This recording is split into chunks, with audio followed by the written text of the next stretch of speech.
You feel it first as a small internal silence, not the silence of avoidance or numbness or withdrawal as a strategy, but a silence in the psyche, subtle, almost imperceptible, where a certain familiar pressure is no longer present.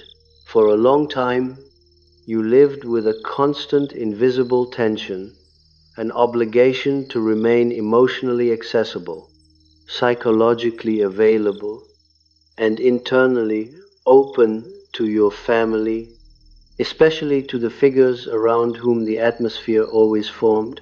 You learned to carry what was not spoken. You learned to sense shifts before they were named. You learned to translate tension into peace, irritation into soothing, disappointment into apology. And because you were good at it, because it made you valuable, you confused this role with love. Then one day, something changes. Not dramatically, not in a scene where you finally shout, finally confront, finally declare independence. That would still be part of the old pattern, the family drama as the theater in which you must explain yourself in order to be granted permission to exist. No, this change is more frightening to them precisely because it is quiet. It happens within you first. It is almost private. It is a shift of weight. Your inner posture adjusts without asking. The psyche, after long compliance, begins to reclaim its vertical axis. And you notice the strangest thing. You are no longer as easily entered. They speak, and you do not immediately absorb it. They complain, and you do not convert it into labor. They hint, and something in you no longer rushes to decode it. Their moods arrive like weather once. You would hurry outside and attempt to control the sky. Now you see it through the window and you remain indoors. This is the beginning. When you stop being the good daughter, your family loses access, not access to your love necessarily, but access to your psychic functions, access to the part of you that had been unconsciously trained to serve as emotional infrastructure. They lose their invisible key. And what looks from the outside like distance, on the inside feels like a release from a lifelong contract you never consented to consciously. You begin to notice how much of your personality was not truly your personality at all, but adaptation. How much of your kindness was not kindness but fear. How much of your generosity was not generosity but the prevention of punishment. You called it love, but it was actually vigilance. You called it maturity, but it was actually survival. Because the good daughter is not a moral category. It is a psychological role, a structure, a system of reflexes. It is the persona a child creates when the family system cannot tolerate the child's full psychic truth. In Jung's language, the persona is the mask that allows you to belong. But in certain families, the persona becomes not just a social adaptation, it becomes the whole mechanism of emotional survival. When the environment is unstable, volatile, or narcissistically organized, the child learns quickly that authenticity is dangerous. Real feelings provoke consequences. Needs are burdensome. Anger becomes betrayal. Separation becomes disloyalty. Independence becomes cruelty. So the psyche does something brilliant and tragic at once. It designs a version of you that will be safe to love. Not safe for you, safe for them. That is what good means in these dynamics. Good means manageable. Good means non-threatening. Good means you will not disrupt the unconscious balance of the family by wanting too much, feeling too honestly, or refusing to carry what belongs to others. And because you are empathic, because your psyche is naturally porous, relational, attuned, you were the ideal candidate for this role. You didn't even have to be taught explicitly. The nervous system learned it like language. It learned what tone of voice makes the mother soften. It learned which face makes the father approve. It learned when to disappear. It learned when to perform. It learned how to regulate the entire room before anyone else noticed the room needed regulating. This is why the role becomes so deep. It is not a performance layered on top of a stable self. In families like this, the performance becomes the self. The performance becomes identity. The psyche merges with the persona, and over time, you no longer experience your compliance as compliance. You experience it as character. I'm just thoughtful, do. I'm just responsible. It's a text read. I'm just mature. Yes, we too. But beneath these words is the original bargain. The unconscious bargain is always simple and always devastating. I will not be myself, and in exchange I will receive belonging. This bargain forms early. It forms before language, before philosophy, before the child has the cognitive ability to call it unfair. But the psyche does not need fairness. The psyche needs survival. The child's psyche does not ask, "Is this right?" It asks, "How do I keep love?" And love, in that family system, was conditional. Not necessarily in overt cruelty. Sometimes it was more subtle. A mother who became wounded whenever you expressed separateness. A father whose approval was earned through being useful, quiet, excellent, undemanding. Love became something you could lose if you disrupted the emotional economy of the household. So you became the emotional economist. You learn to pay, you learn to compensate, you learn to cover debts you did not create, you learn to absorb deficits you did not cause. And then something begins to happen when you stop. At first, it feels like guilt, the old guilt, the familiar guilt that appears the moment you are not performing the role. This guilt is not moral guilt. It is archetypal. It is the guilt of the child who senses that the tribe's stability depends on their obedience. It is the guilt of the one who has been unconsciously appointed as the family's regulator. That guilt is not your conscience. It is your conditioning. You can tell because it does not ask what is true. It asks what will restore harmony. It does not inquire into justice. It demands compliance. It does not protect your integrity. It protects the system, and the system, when deprived of your emotional labor, does something predictable. It destabilizes. Because your family did not merely like you being the good daughter, they organized themselves around it. They unconsciously relied upon it. Your availability became a structural support.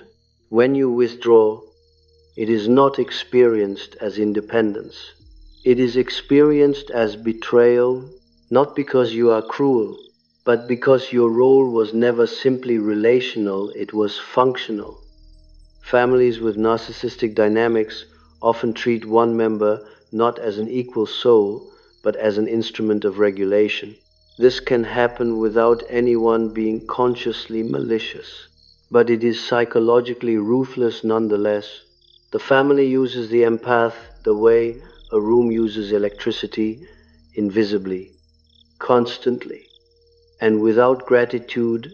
Unless it stops working, Then suddenly the whole system panics because it realizes how dependent it was.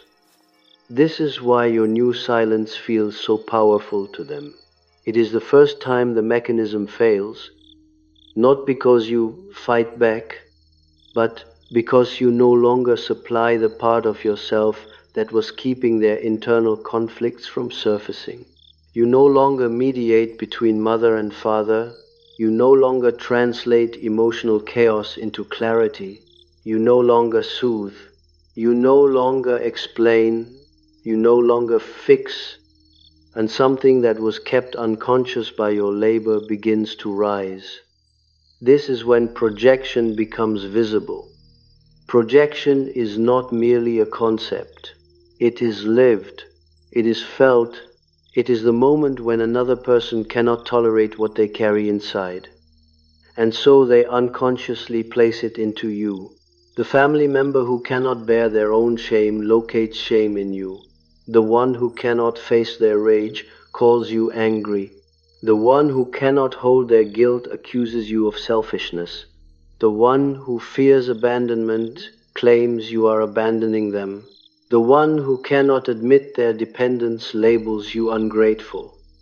You have lived inside these projections for so long that you ceased to notice them as foreign. You treated them like weather.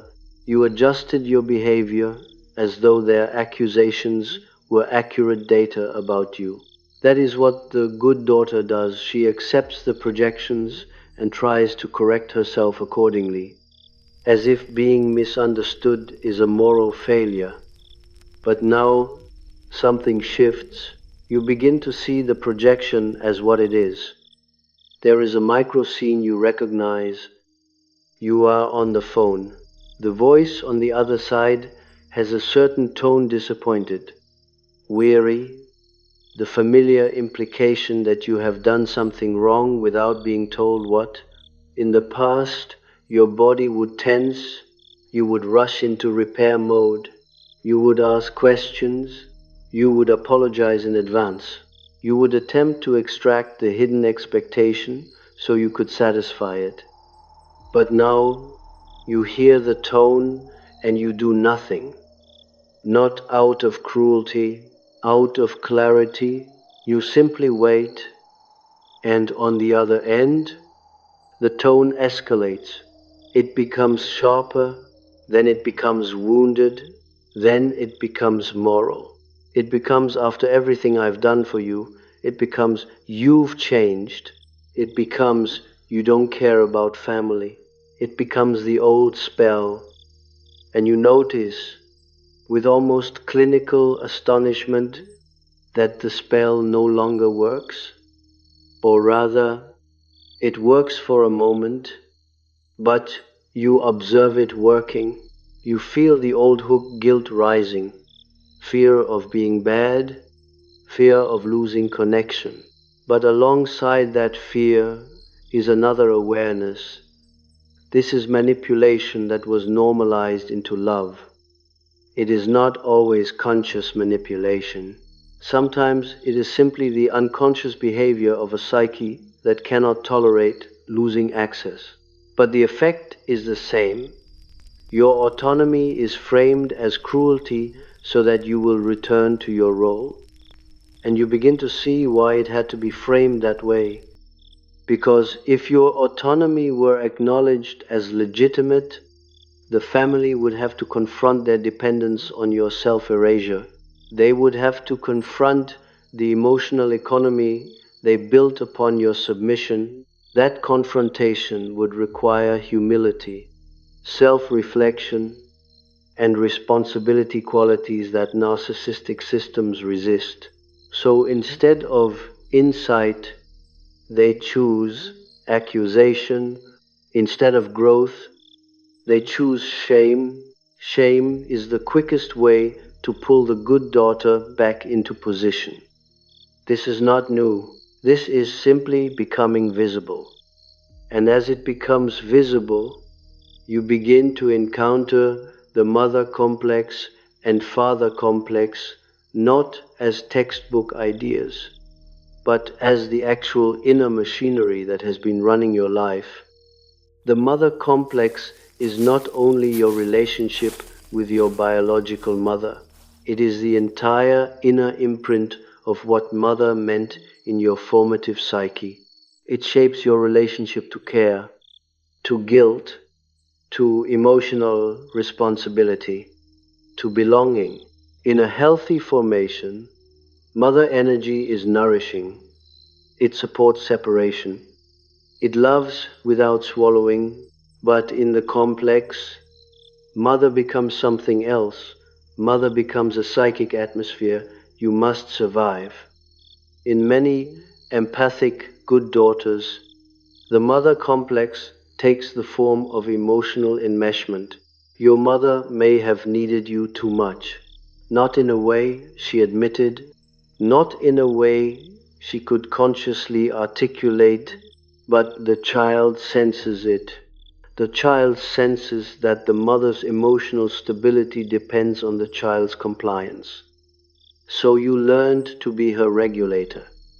You learned to manage her moods, preempt her disappointment, carry her anxieties, become the container for what she could not contain in herself. The child becomes the mother's unconscious partner in regulation, not a partner in adult terms, but a psychic partner, the one who maintains stability by giving up their separateness. This is why separation later feels like betrayal. Not because it is betrayal, but because the psyche was trained to equate separation with danger. If mother's well-being depended on you, then leaving her emotionally, even just by being internally separate, feels like causing harm.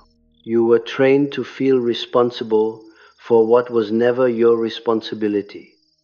And the father complex, equally, is not merely father, it is the inner structure of authority, approval, worthiness. It shapes how you relate to strength, to boundaries, to saying no, to existing without permission. If your father's love was earned through achievement, usefulness, obedience, then the psyche internalizes the idea that worth must be earned. You become compulsively good because you are unconsciously seeking paternal recognition. If I perform well enough, I will be safe. In some families, the mother and father energies combine into a trap. Mother requires emotional closeness and guilt-based loyalty. Father requires performance and approval-based worth. The good daughter becomes the only one who can satisfy both. She becomes loyal and excellent, soft and capable, attuned and productive. She becomes the ideal psychic servant, and because the psyche is brilliant, it finds a reward in this. This is where repetition compulsion begins. Repetition compulsion is not stupidity. It is not weakness. It is the psyche's attempt to heal an unresolved wound by recreating it, this time hoping to control the outcome. The unconscious mind seeks closure through repetition. It enters the same dynamic again and again because it carries a fantasy. If I can finally get love from the people who made love conditional, then the wound will close. So you keep returning. You keep explaining yourself. You keep trying to be understood by those who benefit from misunderstanding you. You keep offering softness to those who use softness as access. You keep trying to prove your goodness to those whose entire power relies on your doubt. There is another micro scene, a family gathering. The room is ordinary. Plates, voices, small talk, but you can feel the undercurrent immediately. Someone is tense, someone is resentful, someone is waiting to be disappointed. And without anyone asking, your body begins to prepare for work, not physical work, psychological work.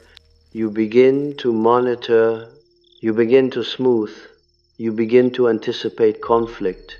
You become smaller in your own presence so others can feel larger.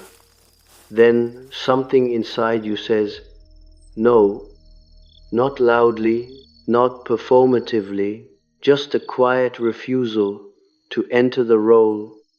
You remain in your own body. You remain in your own appetite. You speak when you want to speak, not to manage the atmosphere. You laugh when you feel laughter, not to lighten tension. And the room reacts almost immediately. Someone looks at you differently, someone becomes irritated, someone makes a comment that seems casual but is barbed, "You're quiet today," or "You seem distant," or "You're in a mood," or "What's wrong with you?" This is the family's alarm system. It detects deviation. They do not say, "We notice you are more yourself." They say, "We notice you are not serving the function we rely on." They interpret your authenticity as threat because the family system equated your role with stability. And you begin to see the whole pattern. The good daughter's energy was never neutral. It was not just kindness. It was regulation. It was psychic labor. It was unpaid emotional work that others unconsciously outsourced to you. And when you stop, the system begins to collapse into the very chaos you were preventing. That collapse exposes the truth. You were not loved for being, you were valued for doing. This is a brutal realization, but it is clean, and the psyche, when confronted with clean truth, begins to reorganize. But before it reorganizes, it passes through a strange phase. Stillness. When you stop carrying family emotion, your inner world becomes oddly quiet. At first, this quiet can feel empty. You may even mistake it for depression, but it is not necessarily depression. It is the absence of constant emotional noise that you had normalized. For years, your psyche was filled with other people's tension. It hummed like electricity, even when you were alone. You were not alone. You were internally hosting the family. Now, you stop hosting, and the house becomes silent. This silence can feel uncanny, because your identity was partially built out of reaction. If your psyche was always responding to others, then you may not yet know who you are without response. The good daughter was an interpreter.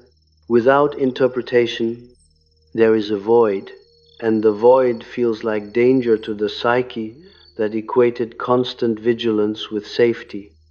So you may experience a temporary disorientation. Your nervous system looks for the old cues. Your mind rehearses old conversations. You feel the urge to reach out, to explain, to repair. You feel a phantom responsibility. This is not regression. It is withdrawal from addiction. Because the good daughter role is addictive, the psychological reward is real. It gives you a sense of control. If you regulate others, you can prevent disaster. If you are good enough, you can avoid punishment.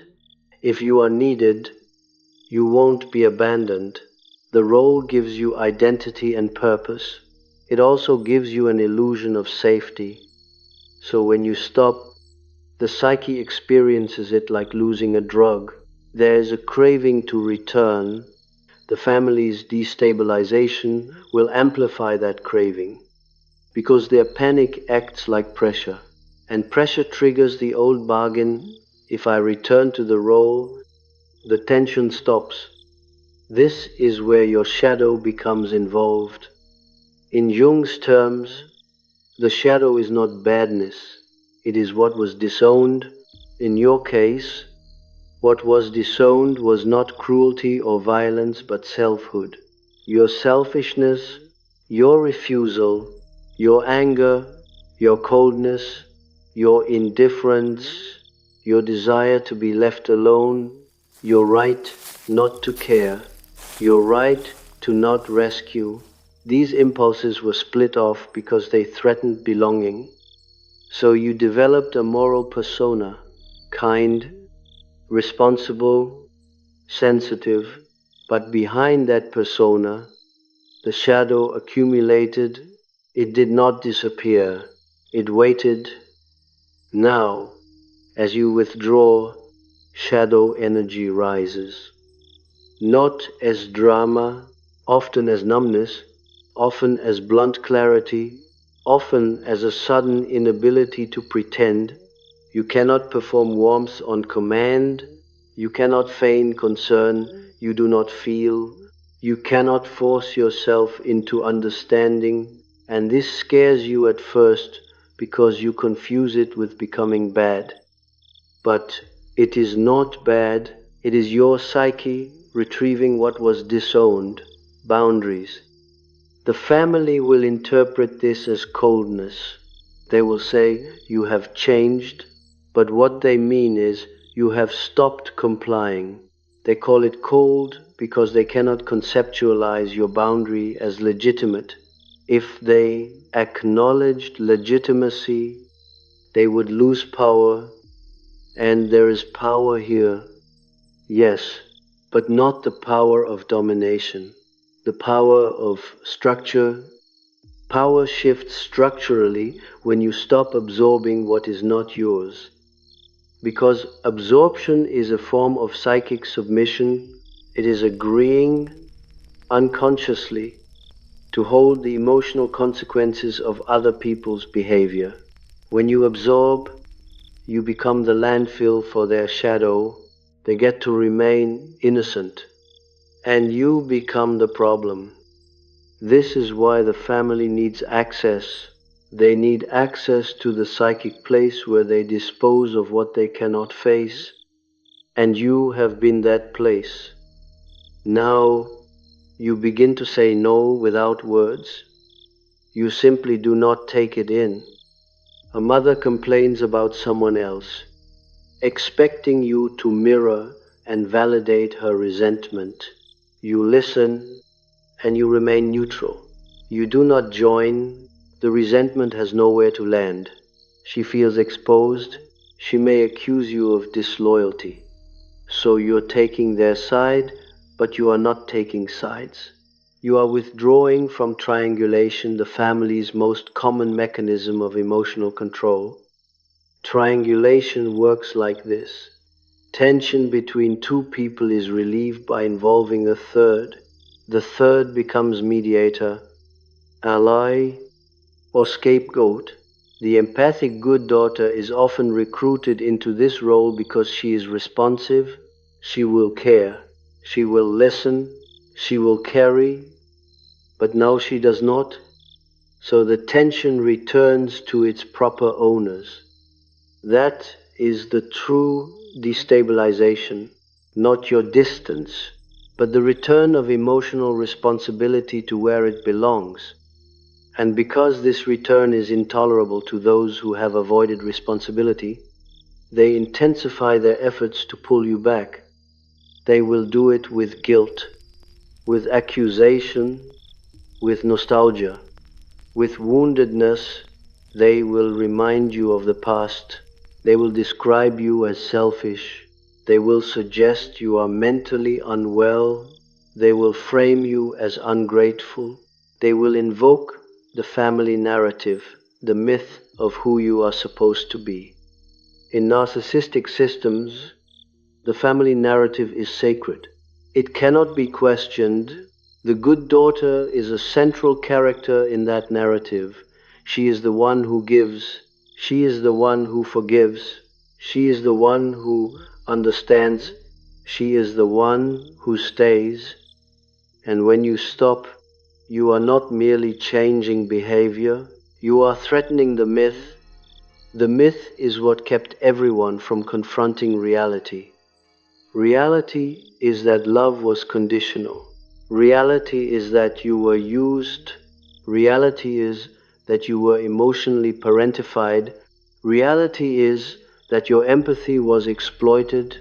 Reality is that your kindness was a currency. You do not yet fully say these words to yourself, but you begin to feel them as a deep bodily truth. And once bodily truth emerges, you cannot unknow it. This is why your family loses access, because access was not just phone calls and visits.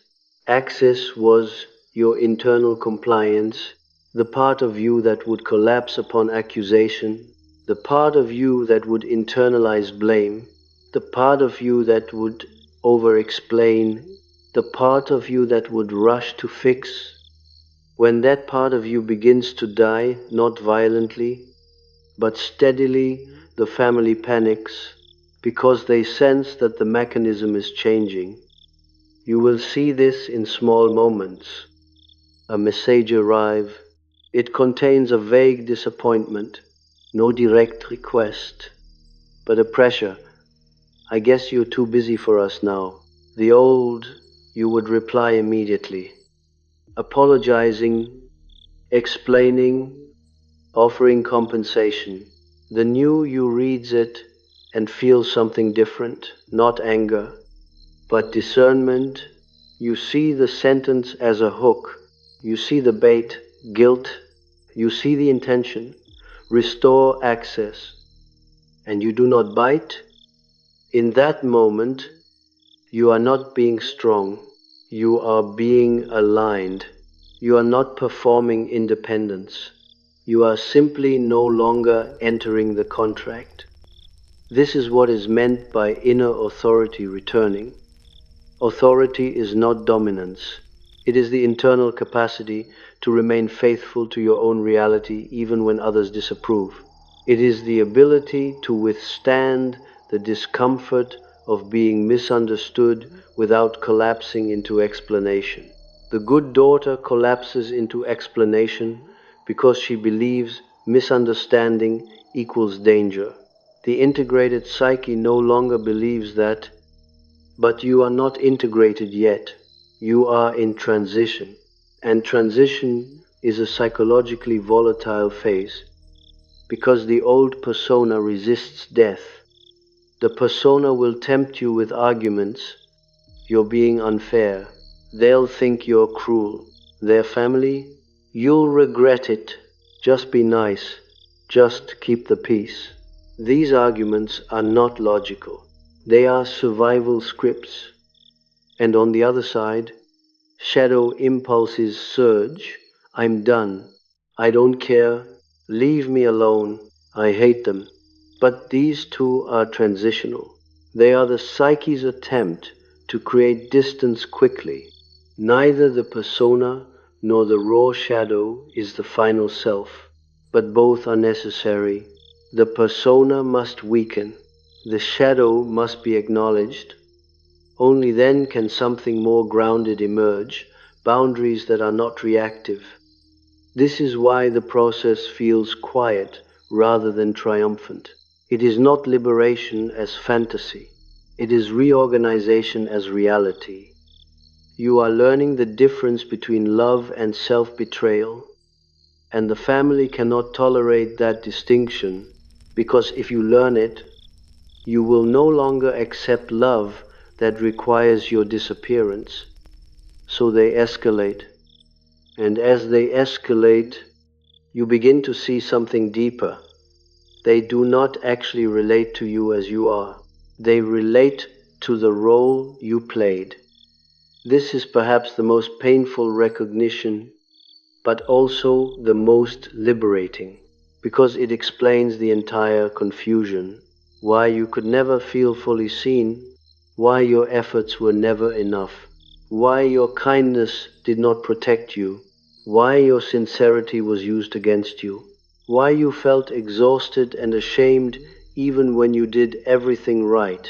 I note, because you were not in relationship, you were in function. A function can never be loved. A function can only be used. This is the deep wound of the good daughter. She was praised as a role, not held as a person, and the psyche, once it begins to see this, cannot return, not fully, even if you try. Something will resist. Something inside you will now watch the old dance with new eyes. You will notice how quickly your body wants to shrink. You will notice how the family story tries to swallow you. You will notice how your empathy becomes a trap when it is not bounded by self-respect. And this observation is the beginning of psychological freedom, not because the family changes. They may not because you confront them. You may not, but because you stop participating in the unconscious bargain, and when you stop, power shifts. Again, not magically, structurally, their access depended on your self-erasure. Your self-erasure depended on your belief that love required it. When that belief cracks, excess fails, so now they must attempt other methods: control, guilt, punishment, withdrawal, comparison. They may give you silence. They may suddenly become nice, as though to lure you back. They may use siblings as messengers. They may invoke religion, tradition, sacrifice. They may reinterpret your boundary as mental illness. They may claim you are selfish, cold, arrogant. This is all predictable. It is the family unconscious attempting to restore equilibrium. And here you will meet repetition, compulsion again, in a deeper way, because repetition compulsion is not only about seeking love, it is also about avoiding grief. If you accept that your family loved you conditionally, you must grieve something unbearable. The fantasy of being truly held, the child's longing is immense. The psyche prefers repetition because repetition keeps hope alive. Maybe if I try again, they'll finally see me. Hope becomes the chain, so when you withdraw, you are not only losing a role, you are losing hope. This is why the quiet phase feels empty. The psyche is grieving without knowing it is grieving. The old fantasy is dissolving, and fantasy dissolving feels like death. But you do not yet call it that. You simply experience stillness, a strange internal loneliness, a lack of familiar tension. And this is where you might be tempted to return, not because you want them, but because you want to escape the void. The void is the space where your own psyche begins to emerge, but emergence is slow, so at first, the void feels like nothing. The good daughter was always oriented outward. Now she must orient inward, and inward orientation is initially disorienting. You begin to realize you do not know what you want.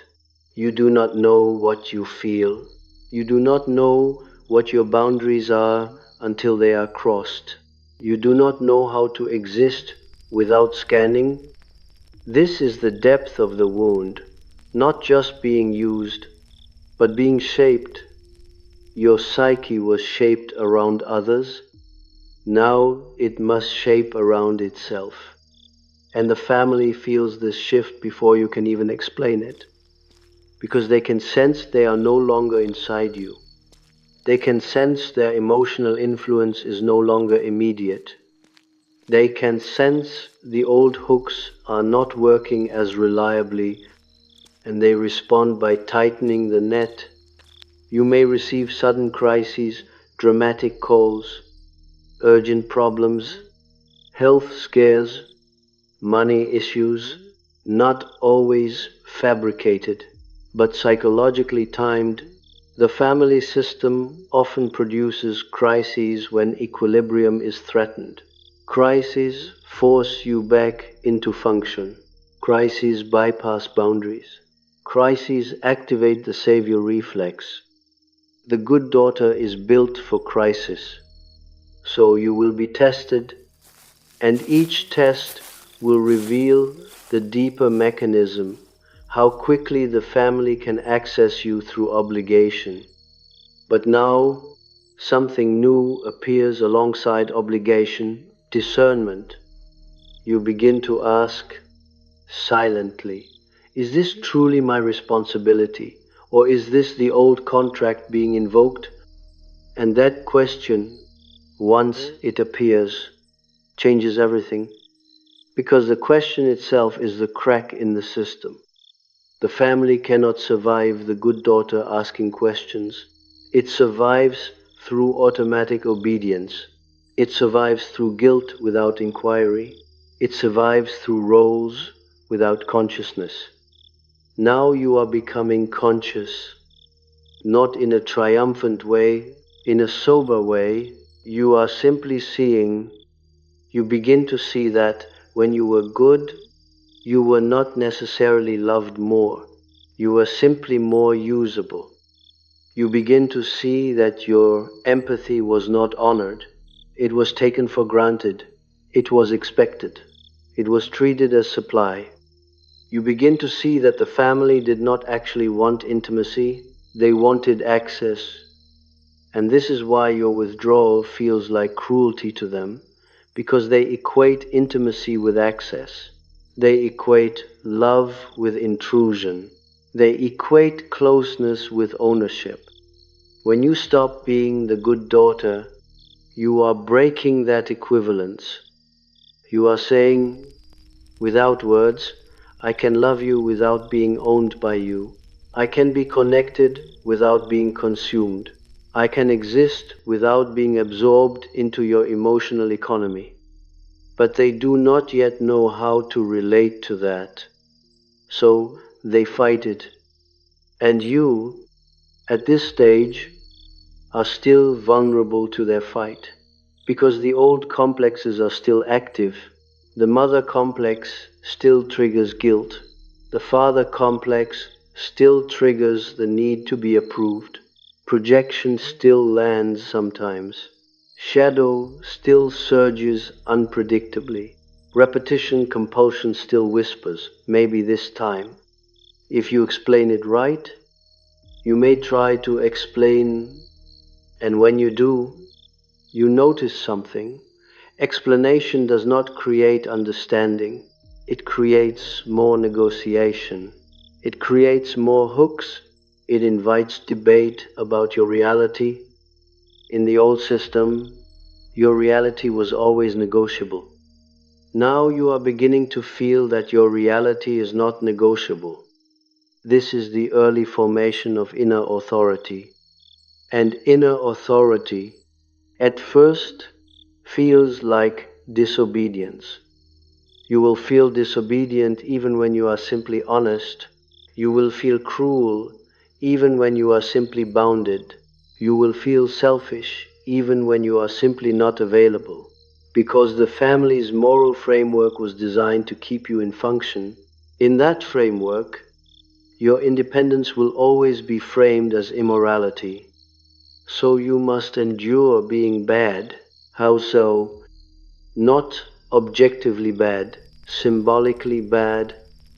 The good daughter's psyche fears being bad because bad equals abandonment. Bad equals exile. Bad equals no love. This fear is ancient. It belongs to the child. Now your adult psyche must hold that child fear without obeying it. And that is incredibly difficult. This is why the shift is quiet. It is internal labor. It is not content. It is not motivational. It is not heroic. It is simply a slow refusal to betray yourself. You begin to sense the difference between compassion and compliance, between empathy and absorption, between love and self-erasure, and the family, without access, becomes more naked. Their shadow becomes more visible. Their projections become louder. their manipulations become less subtle, their dependence becomes more apparent. Their inability to regulate themselves becomes exposed. This exposure is what your role protected them from, and that is why the system reacts so strongly, because without you as container, their own unconscious material returns to them. The rage returns, the shame returns, the loneliness returns, the guilt returns, the envy returns, and instead of integrating it, they attempt to put it back into you. That is what access was, and now the door is closing, not with a slam, with a steady, silent weight. You do not announce it, you simply stop letting them inside. And the more you stop, the more you begin to realize that this was never about becoming cold. It was about becoming real. But reality requires losing illusions, and losing illusions requires grief, and grief requires emptiness, and emptiness requires you to endure a period where you are no longer the person they recognized, which is precisely the point, because the person they recognized was not you. It was the role, it was the good daughter, and the day you stop being her, the family does not lose you. They lose access to the psychic version of you that existed to manage their unconscious. And the psyche, at this early stage, does not yet feel relief as happiness. It feels relief as stillness, a stillness that is not yet filled with new identity, a stillness that is not yet comfortable, a stillness that sometimes feels like you are floating without anchor. But underneath that stillness is something unmistakable, the return of weight, the return of center, the return of a self that is no longer organized around being lovable, a self that is beginning, slowly, to organize around truth. And that is why they feel it as a threat. Because truth removes their leverage, truth ends the bargain, and once the bargain ends, the family's entire unconscious economy begins to reorganize, whether they want it to or not, because the one who carried the hidden costs has stopped paying.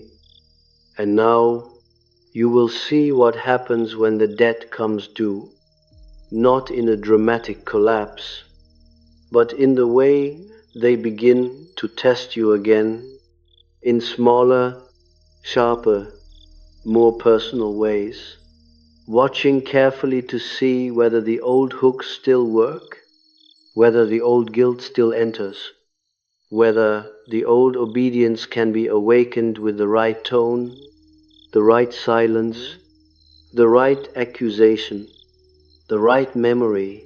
They will test you the way a locked door is tested.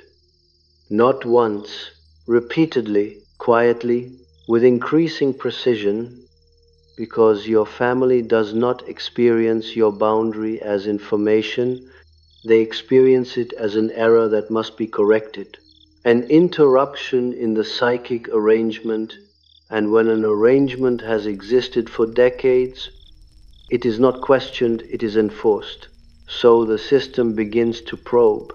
A comment here, a delay there, a sudden withdrawal of warmth, a manufactured crisis, an accusation that arrives disguised as concern, the tone changes, the timing changes, the words become vague, but the intention becomes sharp, come back, resume function, restore access. This is the stage where you begin to understand something you could not afford to understand as the good daughter. The family does not primarily respond to your love. It responds to your availability. It responds to whether you can still be influenced. And influence, in this context, does not mean persuasion. It means psychic penetration, the ability to enter your inner world, disturb your inner alignment, and make you move emotionally, behaviorally according to their need. They will not always ask directly.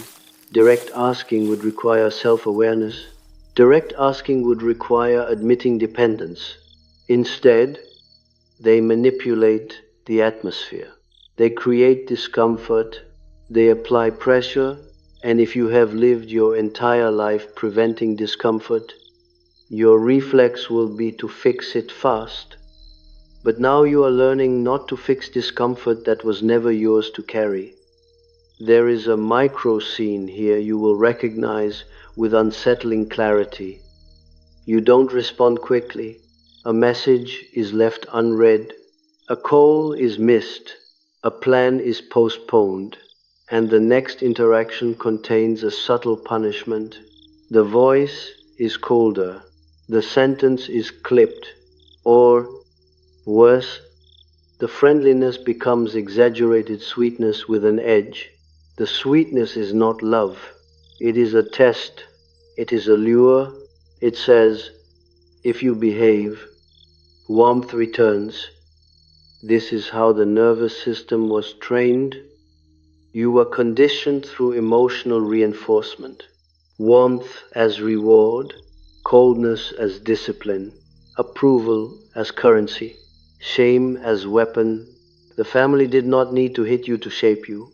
It only needed to withdraw love at strategic moments until you learned to chase it.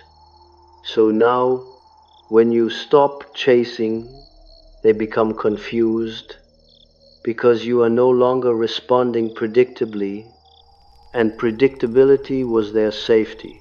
Your role made them feel safe not because you were safe, but because you were controllable. The good daughter becomes, in these families, a stabilizing object. She is a psychological anchor for others who cannot anchor themselves. She absorbs their anxiety, holds their contradictions, carries their guilt, and converts their chaos into coherence. When you stop, you become unfamiliar, and unfamiliarity in psychologically immature systems is perceived as threat. This is why they begin to reframe you. They must create a story that makes your boundary illegitimate.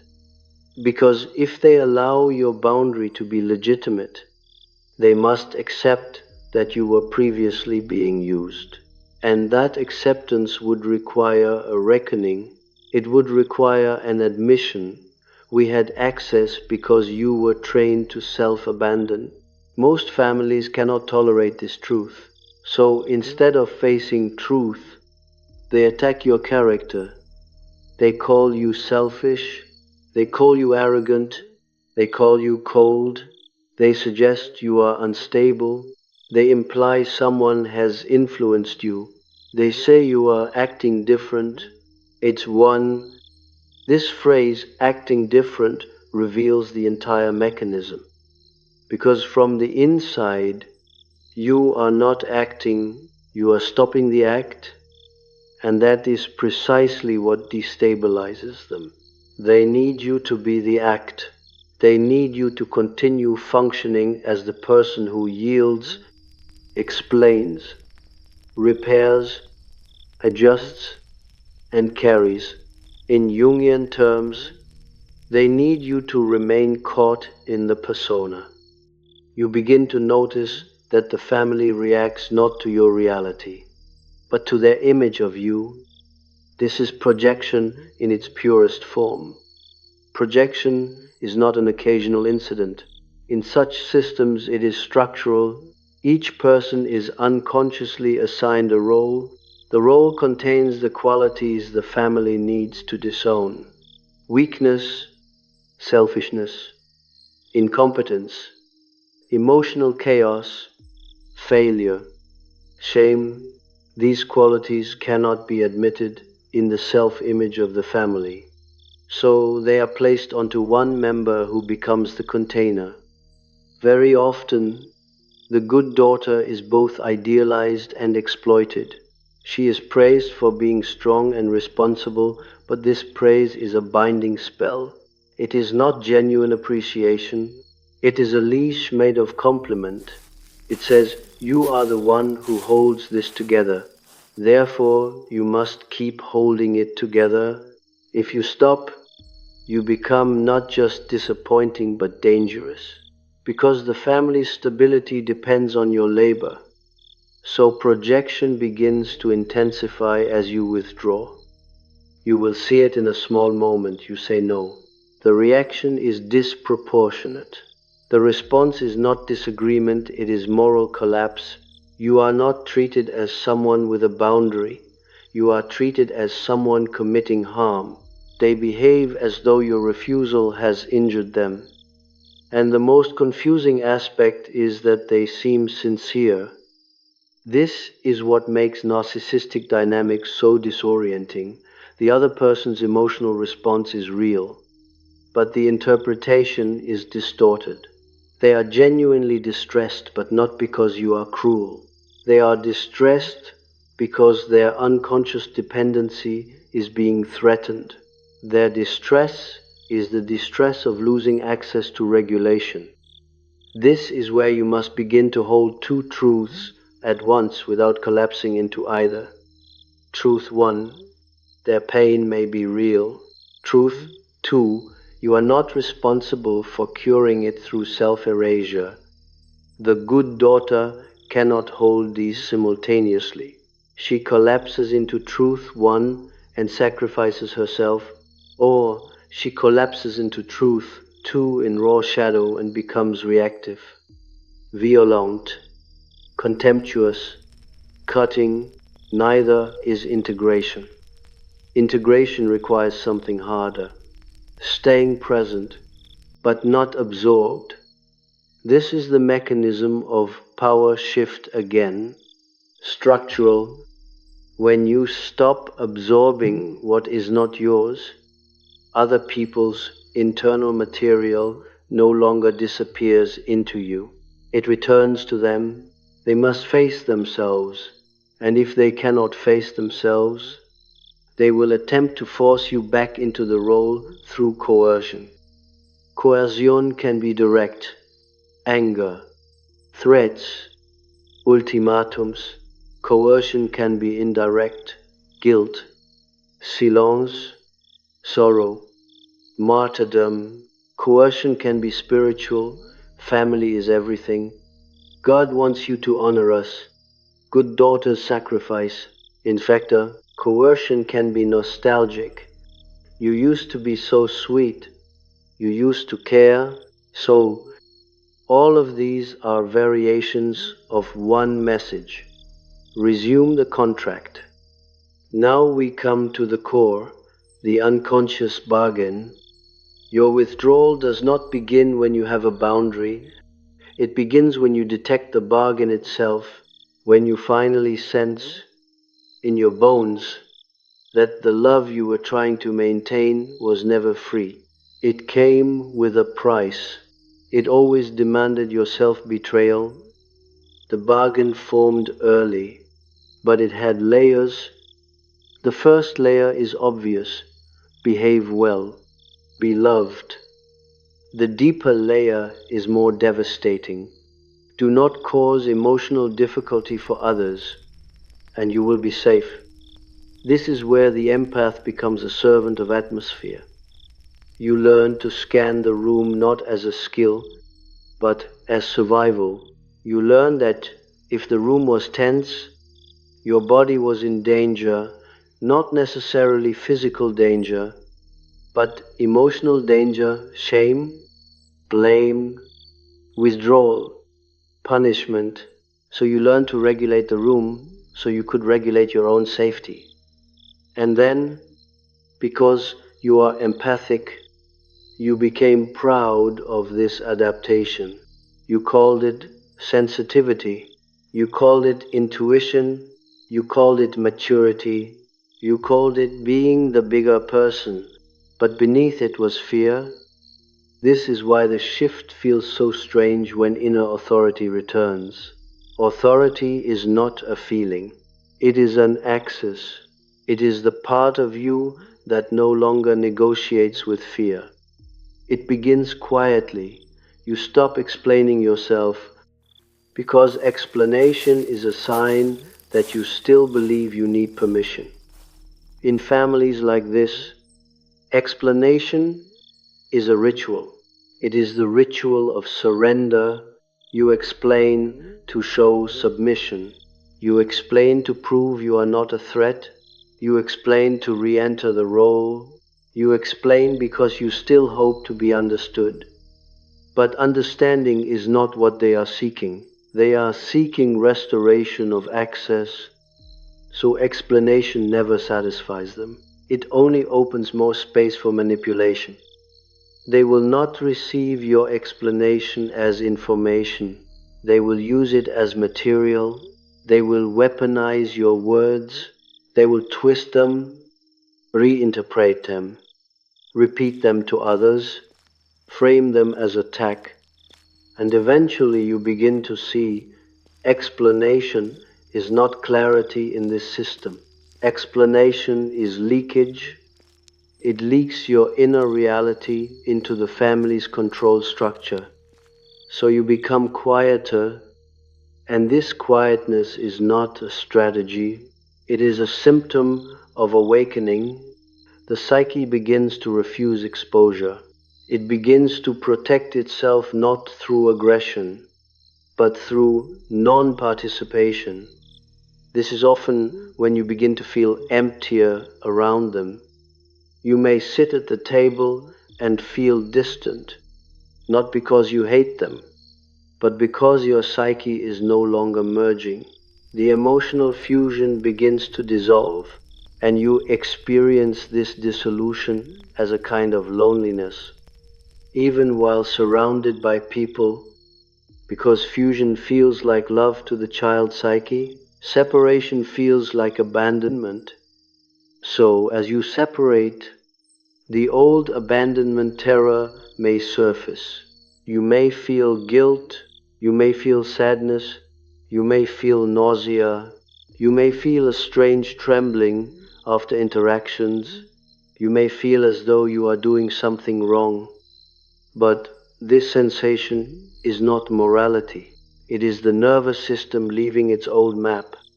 Now we must go deeper into mother complex and father complex, not as ideas, but as inner gravity.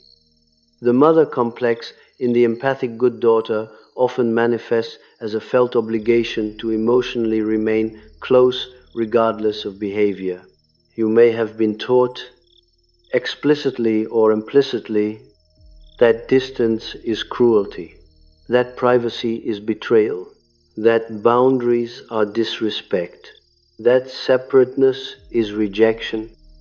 So, the mother complex becomes a trap. You cannot individuate without guilt.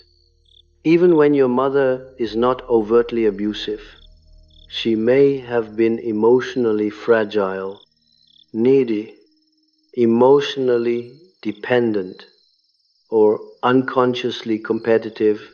She may have used you as confidant, therapist, emotional partner. She may have confided adult pain to a child. She may have turned you into her witness. She may have made you responsible for her loneliness. The child in you learned, if I leave her, she will collapse, so I must stay, even when it costs me. This is not love. It contributes its own bondage. You may have learned that worth is not inherent. Worth must be earned through being good, through being impressive, through being useful, through being stable, through being pleasant, through being successful. So even when you are exhausted, you still perform because the father complex carries a silent terror.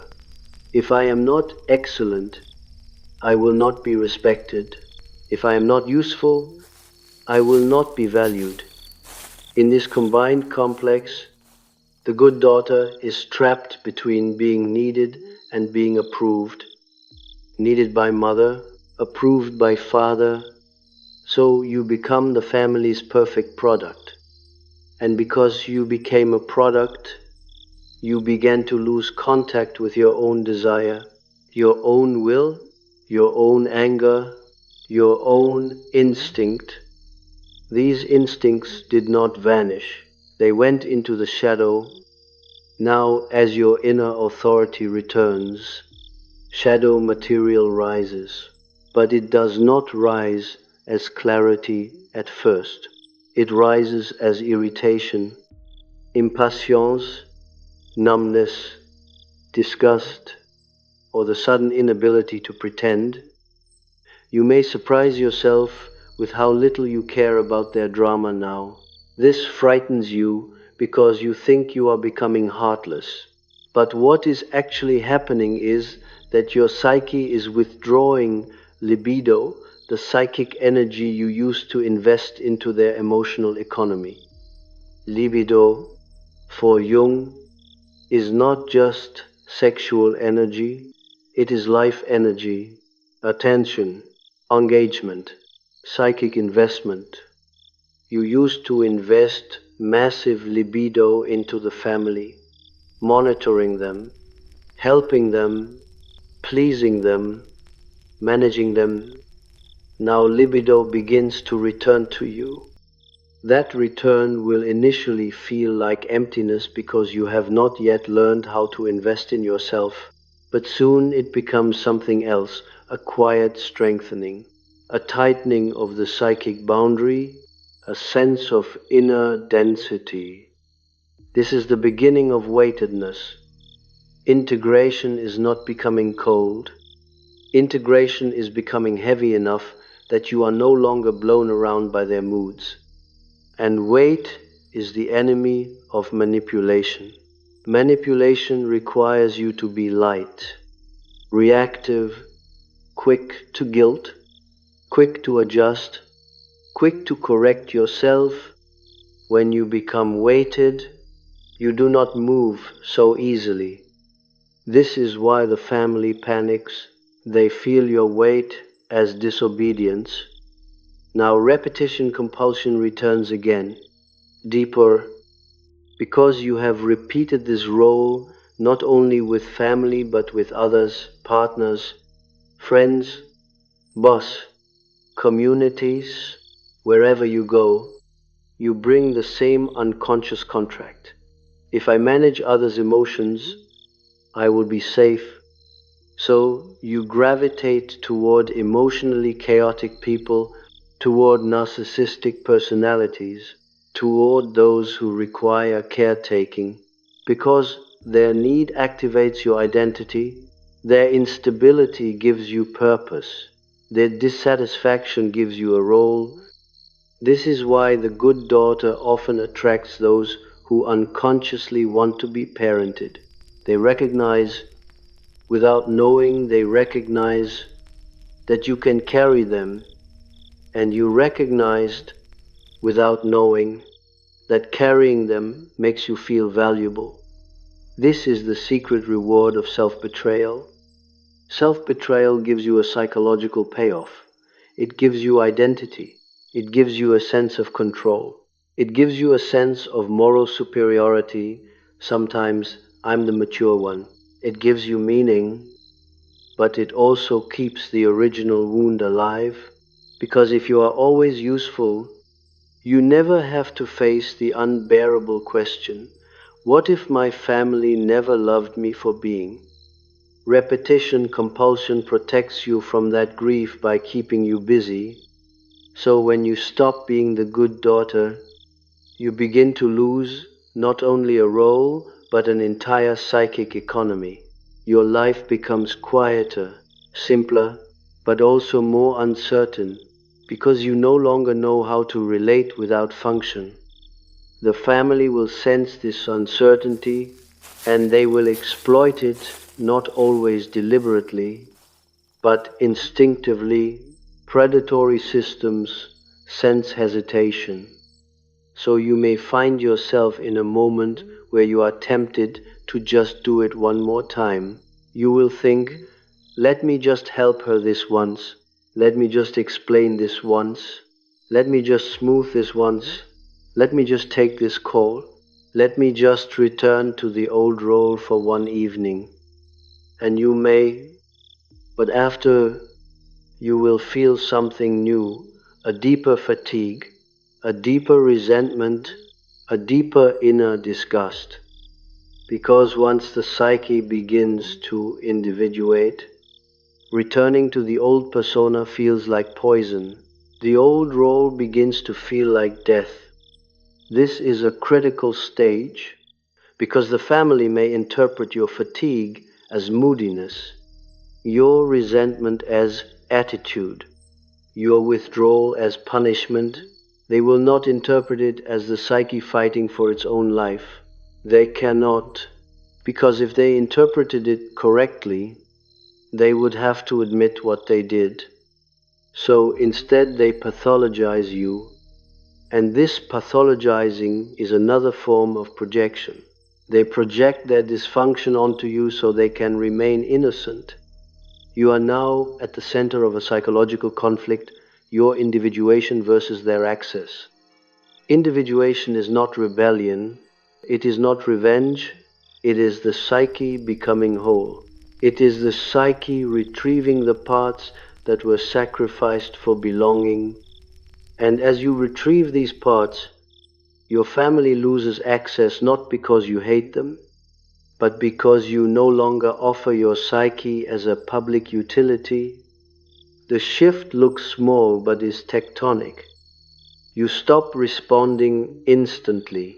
You stop fixing. You stop absorbing. You stop apologizing for existing. You stop proving your goodness. You stop negotiating your boundary. You stop participating in triangulation. You stop being the emotional parent. Each stop removes a piece of their control. And here comes the deeper confrontation, the shadow attachment. In Jungian terms, shadow attachment is what happens when a relationship is not based on conscious love but on unconscious need. Your family, particularly narcissistic figures, may not love you as a separate being. They may be attached to you as a shadow object, someone who carries their disowned parts. They need you to remain the container for their guilt, their shame, their inadequacy. If you stop being that container, they feel exposed, and exposure feels like annihilation to a narcissistic psyche. So they retaliate, sometimes subtly, sometimes openly. They may compare you to siblings, they may praise someone else, they may tell stories about you that paint you as ungrateful. They may recruit others to pressure you. This is the family system mobilizing to restore the scapegoat or regulator role. And you will be tempted to defend yourself. Defense is another ritual of the old system. Defense keeps you engaged. Defense keeps you reactive. Defense keeps you proving. The integrated psyche does not defend itself to those committed to misunderstanding. But you are not integrated yet, so you will feel the impulse intensely. You will want to say, "That's not what I meant," and comment. You will want to say, "You're twisting my words," where you will want to say, "I do care," as you will want to say, "I'm not selfish, I was Asian for." And each of these statements is a door, because the family does not want truth, they want re-entry. So you begin to learn the most difficult lesson for an empath. Sometimes the correct psychological response is non-response. Not silence as punishment, silence as sovereignty. This is where the quiet power shift becomes visible. Quiet power is not in what you say, it is in what you no longer participate in. You stop participating in guilt rituals. You stop participating in shame contracts. You stop participating in emotional blackmail. you stop participating in role enforcement. And because you stop participating, the family must confront its own emotional disorder. This confrontation will produce chaos, and you will witness chaos you used to prevent. You will watch them fight, you will watch them implode, you will watch them create narratives, you will watch them seek new scapegoats, you will watch them test each other, you will watch them become more desperate. And the old you will feel responsible, but the new you will begin to see, this is not mine. That sentence, this is not mine, is the beginning of psychological adulthood. But adulthood brings solitude, because the family, as it was structured, offered you belonging at the price of self. When you refuse the price, belonging becomes uncertain. You may not be included as before. You may not be treated warmly. You may not be invited. Or you may be invited only when they want something. So you will enter a quieter phase, less contact, fewer messages, fewer roles, and in this quiet you will begin to feel something terrifying. You are no longer needed. The good daughter's identity was built on being needed. If you are not needed, who are you? This is where the psyche may panic. The void returns. You may feel meaningless. You may feel invisible. You may feel as though you have lost your place in the world. But this is not failure. This is detoxification.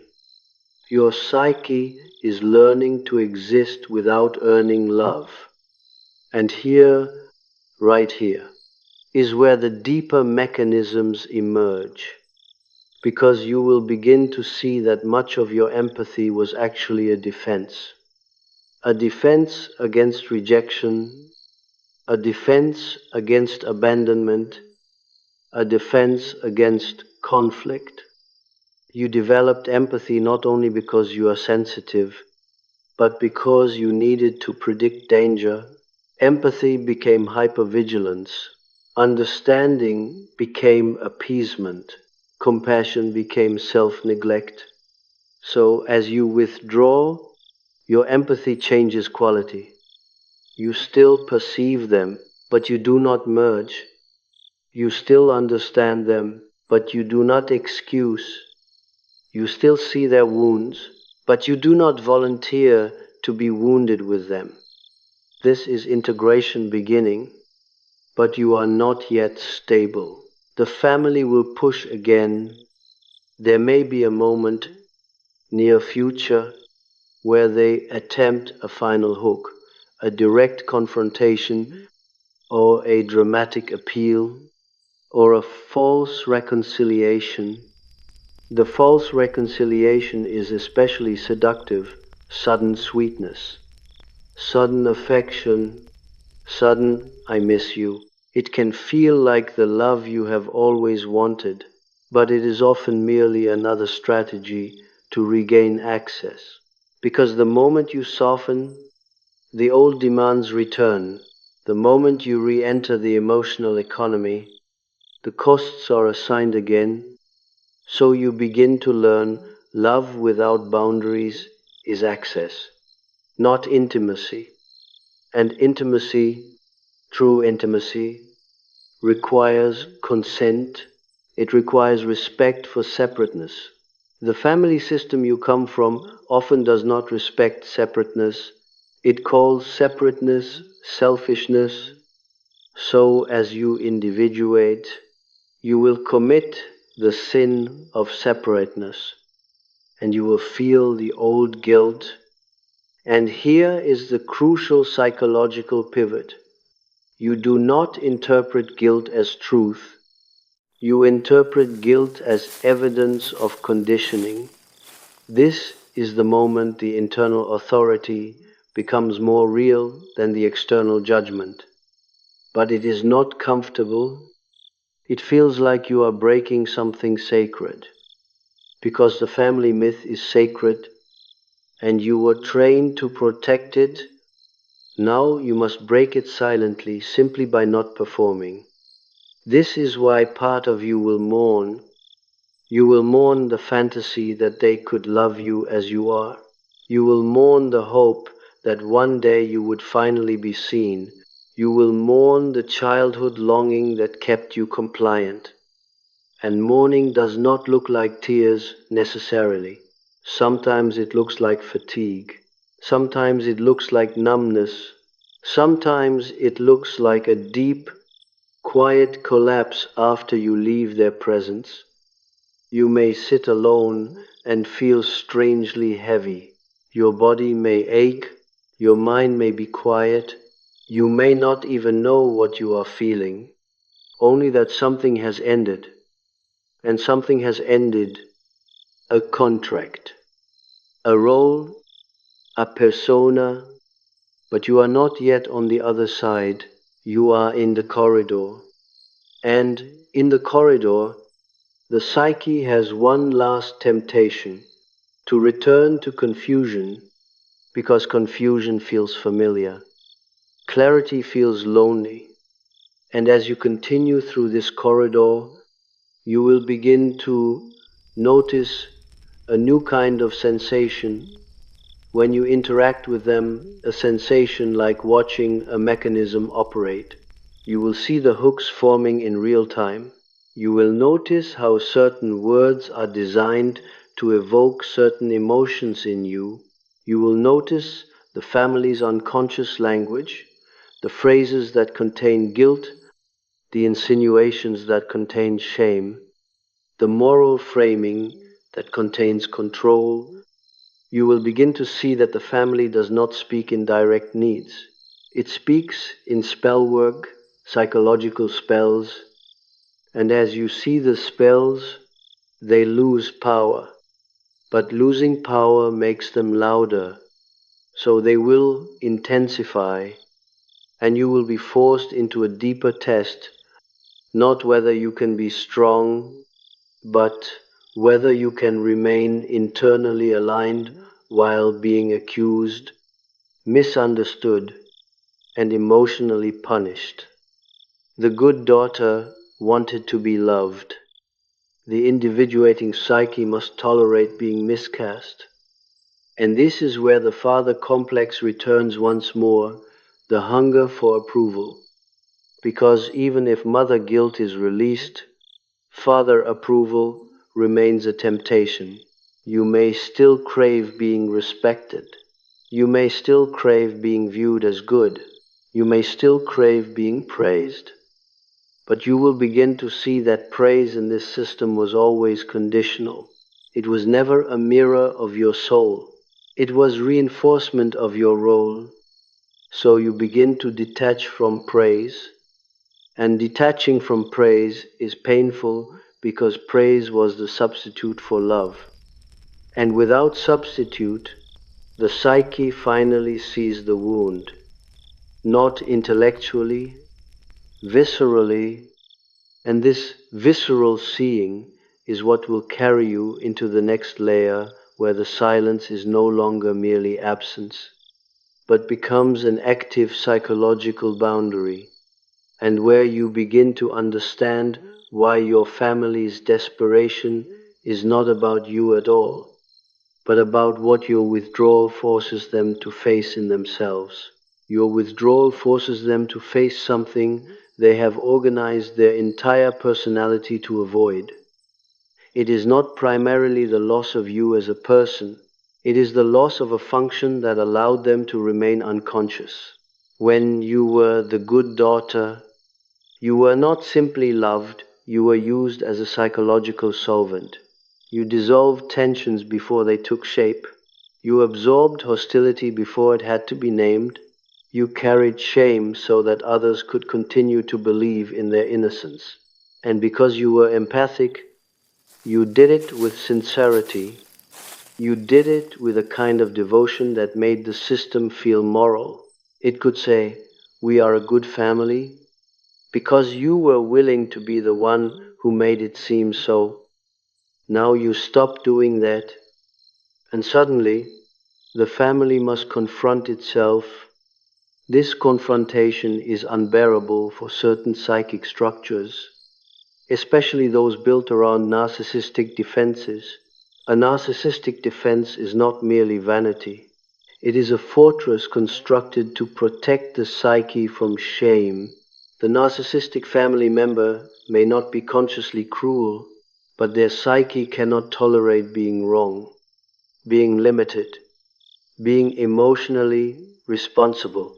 So they must externalize, they must blame, they must control the narrative, they must recruit allies, they must make someone else the carrier of what they cannot carry. You were that carrier. So when you withdraw, the narcissistic psyche feels as though the ground is disappearing. It experiences your boundary not as separation but as humiliation, not because boundaries are humiliating, but because it reveals their dependency and their lack of inner regulation. Your refusal exposes the truth. They were leaning on you, and the moment that truth becomes visible, they attempt to erase it by making you the problem again. This is why they intensify projection. Projection is not simply misunderstanding. It is the psyche evacuating itself. It is a kind of psychic vomiting, an expulsion of inner material that cannot be metabolized. In families like yours, projection becomes a collective habit. Everyone is constantly evacuating their unwanted feelings into someone else. And you, because of your empathy, your receptivity, your habit of self-doubt, became the easiest container. The projection lands because you were trained to receive it. This training did not happen through logic. It happened through repeated emotional consequences. Each time you attempted to assert yourself, the family reacted with disappointment, anger, withdrawal, or guilt. Over time, your psyche learned my selfhood causes pain, therefore my selfhood is wrong. So when projection arrived, you are selfish, you are cold, you are ungrateful. Your internal system was already prepared to believe it. Belief kept you safe. If you could assume you were wrong, you could correct yourself, and correction restored connection. This is the deepest mechanism, self-blame as attachment strategy. You blamed yourself to maintain attachment. Now, as you stop being the good daughter, the family's projection intensifies because their usual deposit site is closing, and you begin to encounter a new kind of psychic pressure, the pressure not to behave, but to believe again. They may not even demand specific actions. They will demand your internal posture, that you return to guilt, that you return to self-doubt, that you return to the familiar energetic bowing. This is why even a simple boundary can provoke extreme reaction. It is not the boundary itself that threatens them, it is the shift in your inner belief system. You no longer believe you must earn permission to exist. So their leverage weakens, and when leverage weakens, the system attempts to create leverage through chaos. You will notice that the family begins to manufacture emotional emergencies. Again, not always consciously, but the timing is too consistent to be random. Whenever you become more self-contained, an eruption occurs, a conflict, a crisis, a sudden demand, a dramatic wound.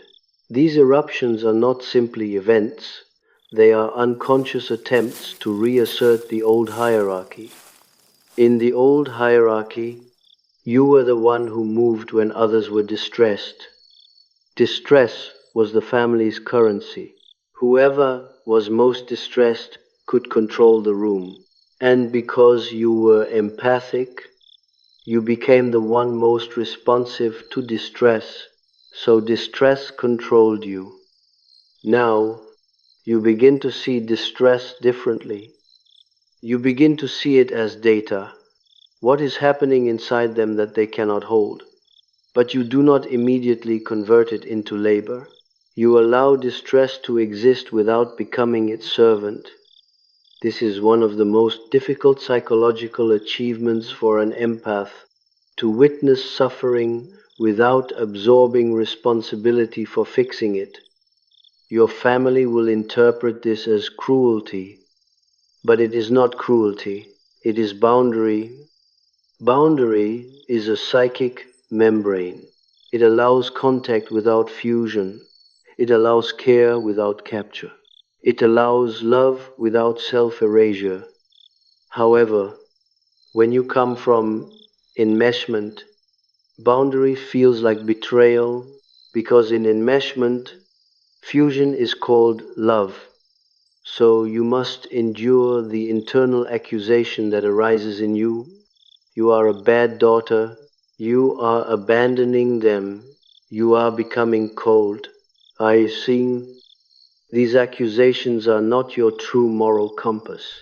They are the voice of the family complex inside you, the internalized mother and father energies that enforce the old contract even when the external family is not present. This is crucial. The family is not only outside you, it is inside you. The inner family is often more controlling than the outer family. Because the outer family can be avoided, the inner family travels with you. It speaks in your voice.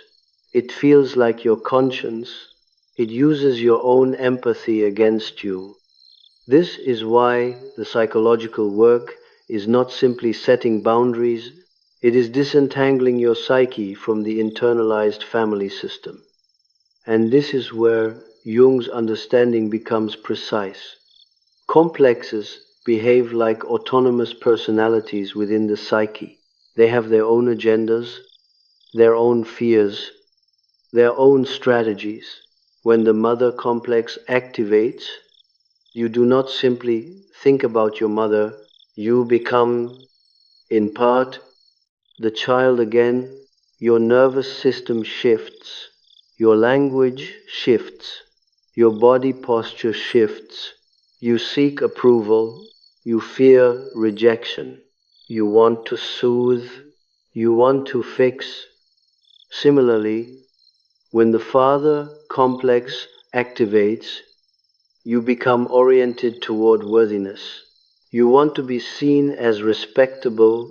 You want to be correct. You want to be competent. You want to avoid failure. You want to win the moral argument. Both complexes can make you abandon yourself.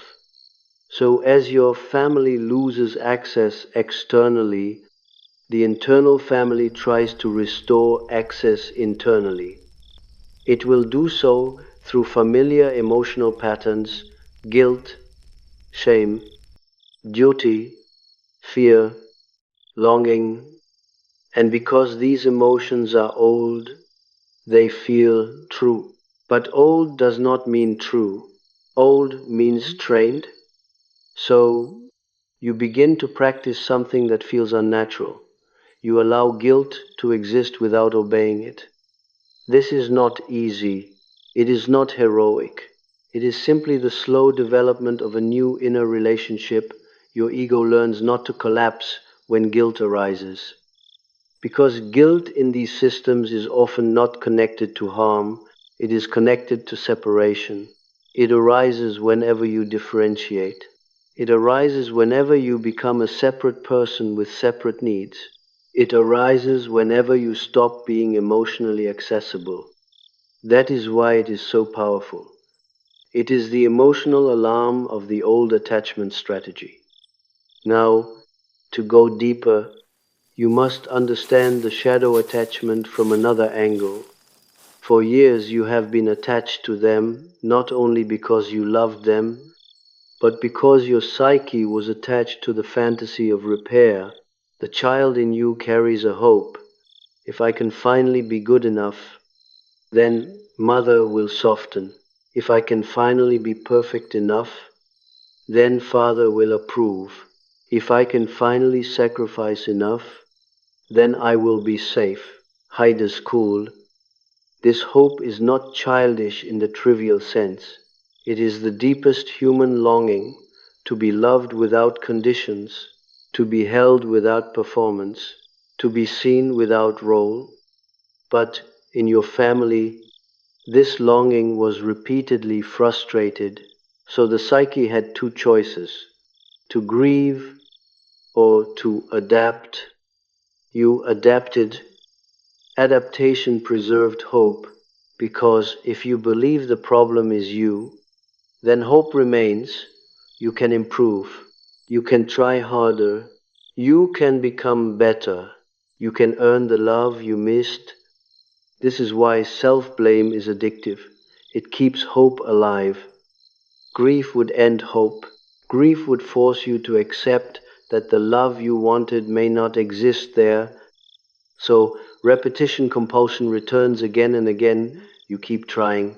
You keep offering. You keep explaining. You keep forgiving. You keep being the good daughter. Not because you are foolish, but because your psyche is protecting itself from grief. Now, as you withdraw, grief begins to rise, and grief has a particular quality in this process. It does not come as one clean wave. It comes in fragments. It appears as a dull ache, as sudden tears for no clear reason, as a hollow feeling after a call, as a strange fatigue when you drive home from a visit, as the sensation that something is missing even when nothing happened. That missing thing is the fantasy dissolving, and the dissolution is necessary because as long as you are addicted to the fantasy of repair, you remain accessible. They can always hook you through hope. Maybe this time, maybe she's changing. Maybe he'll finally see me. Maybe if I just explain. But once you grieve, the hook loosens. This is why grieving is power, not power as triumph, but power as release. When you accept that you may never be understood by them, you stop volunteering your psyche for negotiation. And when you stop negotiating, you stop being controllable. This is the quiet power shift. Now, there is another micro scene, more intimate, more revealing. You are in a conversation with a family member who has always been able to steer you.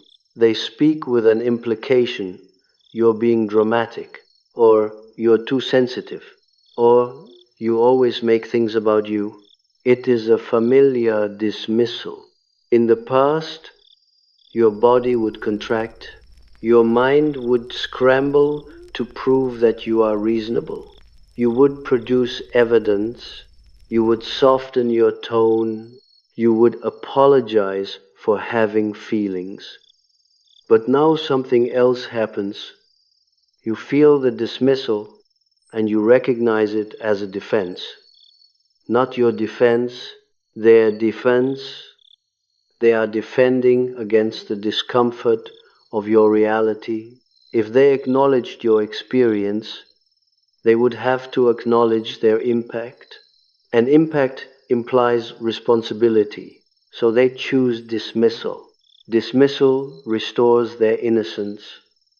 You see this in real time. And because you see it, you do not argue. You do not plead. You do not try to win. You simply stop offering your psyche as a courtroom. This is not passive.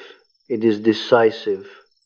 The conversation ends, not with a dramatic exit, but with an internal withdrawal. You are no longer emotionally available for the game. They will feel this, and feeling it, They may escalate. They may accuse you of being cold. They may say you are holding grudges. They may claim you are punishing them. But punishment implies that you are still oriented toward their reaction. Punishment is still a form of entanglement. What is happening is different. You are disengaging. You are removing libido from the dynamic, and removing libido is devastating to a system that relies on your energy. Now, to deepen further, consider why others unconsciously need you to remain emotionally available. It is not only because you are useful, it is because you have been assigned the role of carrying their shadow. Shadow, again, is disowned psychic material. In your family, certain qualities were unacceptable: vulnerability, dependency, incompetence, rage, envy, shame. These qualities had to go somewhere.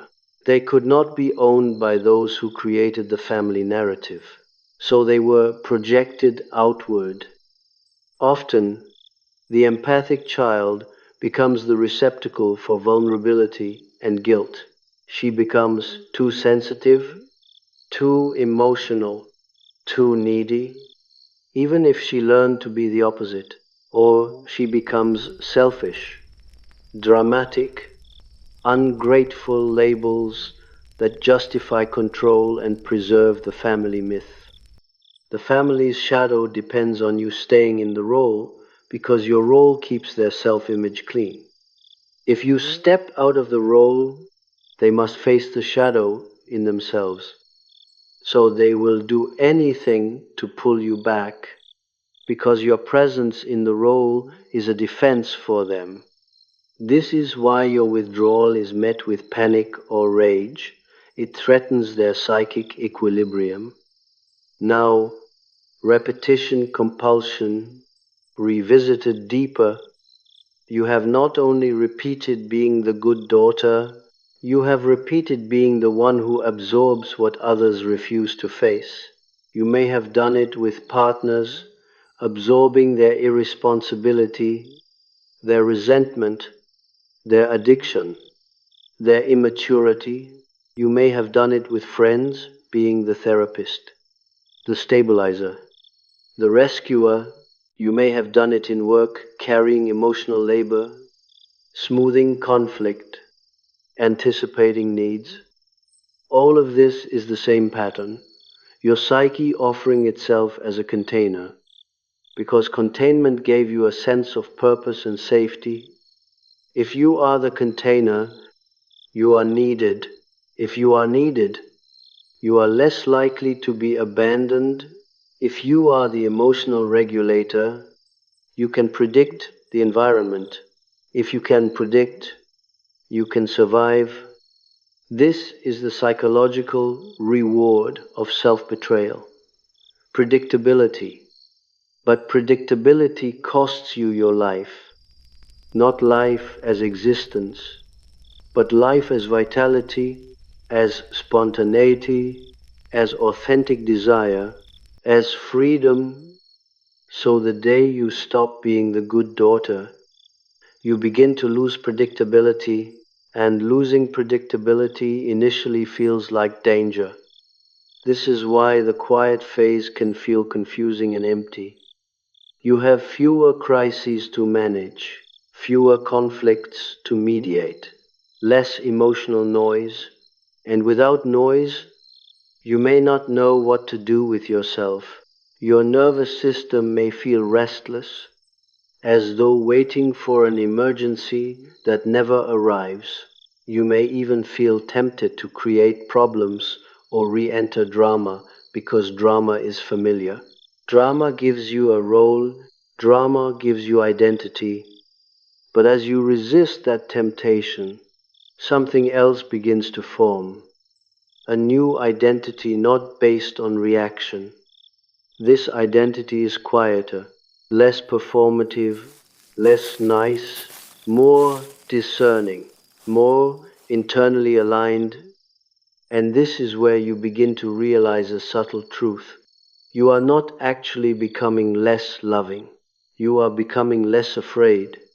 Fear was the fuel of your goodness, fear of rejection, fear of conflict, fear of being miscast, fear of losing belonging, fear of being bad, high class. As fear decreases, the compulsive goodness decreases. What remains is something simpler: integrity. Integrity is not moral superiority. It is alignment between inner reality and outer behavior. It is the refusal to split yourself into a persona for others and a hidden self for you.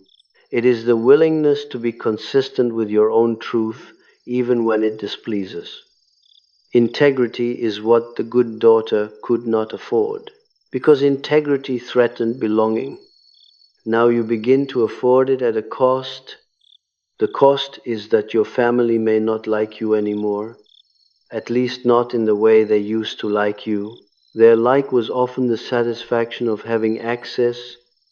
Now access decreases, satisfaction decreases. So they may withdraw, and their withdrawal will test your abandonment wound. Because the child in you still longs, please don't leave. Please love me. Please understand. I have open. This is where the deepest psychological work happens. You must hold the longing without letting it steer you back into self-erasure. You begin to realize that the longing itself is not proof that you should return. It is proof that you were starved, starved of unconditional love, starved of being seen, starved of being held without function. This starvation created the good daughter. Now, as you stop feeding the family system, you begin to feed yourself slowly, awkwardly, without clear instruction. You may not yet know how, that is why it feels empty. But the emptiness is fertile. It is the space where the psyche can reorganize. Now, another angle: integration does not mean you become indifferent. It means you become bounded. Boundedness is the ability to feel without being invaded, to care without carrying, to be present without being used. Boundedness is not a wall, it is a structure, and structure is what the family fears. Because structure ends access. Access depends on permeability. Access depends on you being open, responsive, unguarded, guilty, uncertain, eager to repair. Structure depends on you having an internal center that does not move for every external signal. As your structure strengthens, you become less reactive, less explainable, less available, less predictable. This is terrifying to those who use predictability to control you, so they may attempt to provoke reaction. Provocation is a strategy. If they can make you angry, you return to the old role. You return to explanation. You return to defense. You return to entanglement. So they poke, they criticize, they belittle, they misunderstand intentionally. They deny your experience. They bait you, and you begin to see the bait. You begin to see that their goal is not resolution. It is access. So you do not take the bait, but not taking the bait creates a new discomfort. You must tolerate being seen as the villain. In these families, someone must be the villain when the system shifts, because if no one is villain, the family must admit that the system itself was wrong. That admission is too destabilizing, so the system creates a scapegoat. The good daughter becomes the scapegoat the moment she stops being good. This is a paradox. The more you individuate, the more the system needs to label you as bad to justify its own resistance. So you may experience a strange reversal. You do less, and they accuse you more. You become quieter, and they become louder. You withdraw, and they become dramatic. This is not evidence that you are wrong. It is evidence that the system is losing its regulator. Now, to revisit the concepts deeper, as required, complex revisited, the mother and father complexes are not resolved by insight alone. They are resolved by new lived experience. Each time you set a boundary and survive, the complex weakens. Each time you remain silent under accusation and do not collapse, the complex weakens. Each time you allow guilt without obeying, the complex weakens. But in this stage, they are still active, still capable of pulling you into old patterns. Projection revisited. Projection becomes more visible because you are no longer cooperating. When you stop receiving their projected shame, their projection becomes cruder. They may accuse you of exactly what they are doing: selfishness, manipulation, cruelty. They may say you are controlling because you are no longer controllable.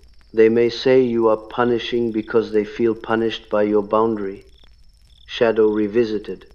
The shadow in you is not meanness, it is the disowned capacity to refuse. It is your anger, your coldness, your indifference, qualities necessary for boundaries.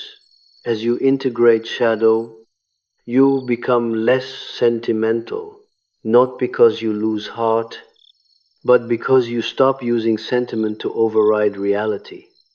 Repetition compulsion revisited. The repetition compulsion is the ongoing temptation to re-enter the role, to relieve discomfort. Your discomfort, their discomfort, the void's discomfort. You will feel the pull to return whenever the family creates chaos. The compulsion says, if you just do what you always did, everything will calm down. But calmness in the old system was not peace. It was suppression. Now, you are learning to tolerate unrest without fixing it. And this is why the quiet phase, paradoxically, can include increased internal anxiety. Your nervous system is learning new rules. It is learning that you can be in conflict and survive, that you can disappoint and survive, that you can be misunderstood and survive, that you can be less available and survive. Survival without self-erasure is a new experience. This is why your inner world may feel still but tense at the same time. Stillness on the surface, tension underneath.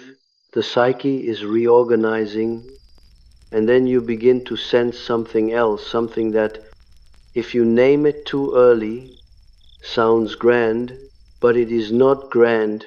It is simple.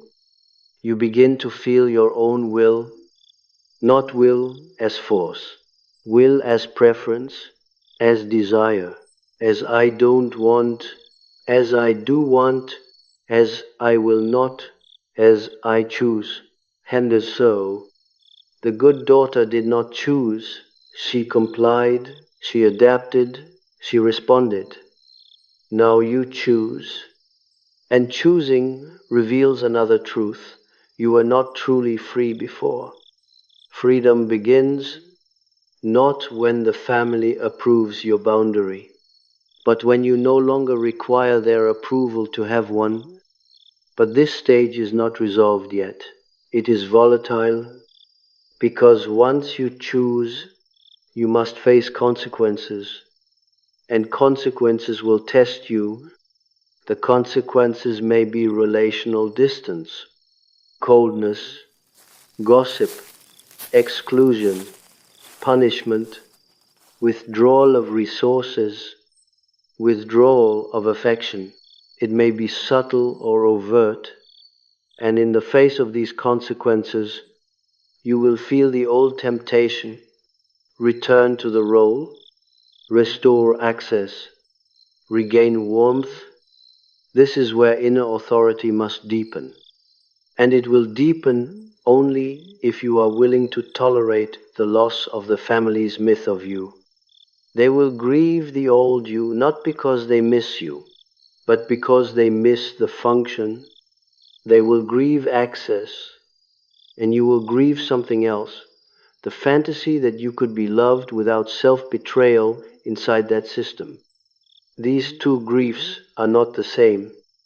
And if you can tolerate this difference, if you can allow them to react, allow yourself to mourn, and still not return to the contract, then the psyche begins to stabilize into a new form, not hardened, not cold, but weighted.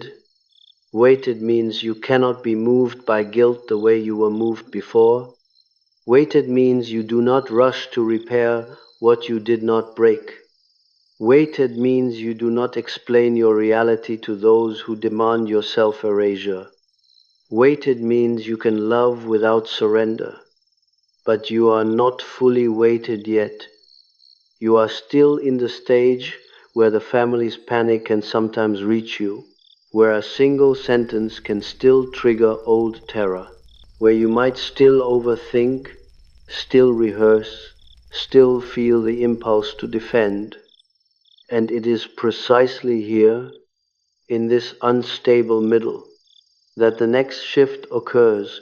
You begin to see with increasing clarity the exact moment when access to used to happen, the exact point where you would hand over your inner authority and you begin for the first time to stop doing it in real time, in small moments, without ceremony.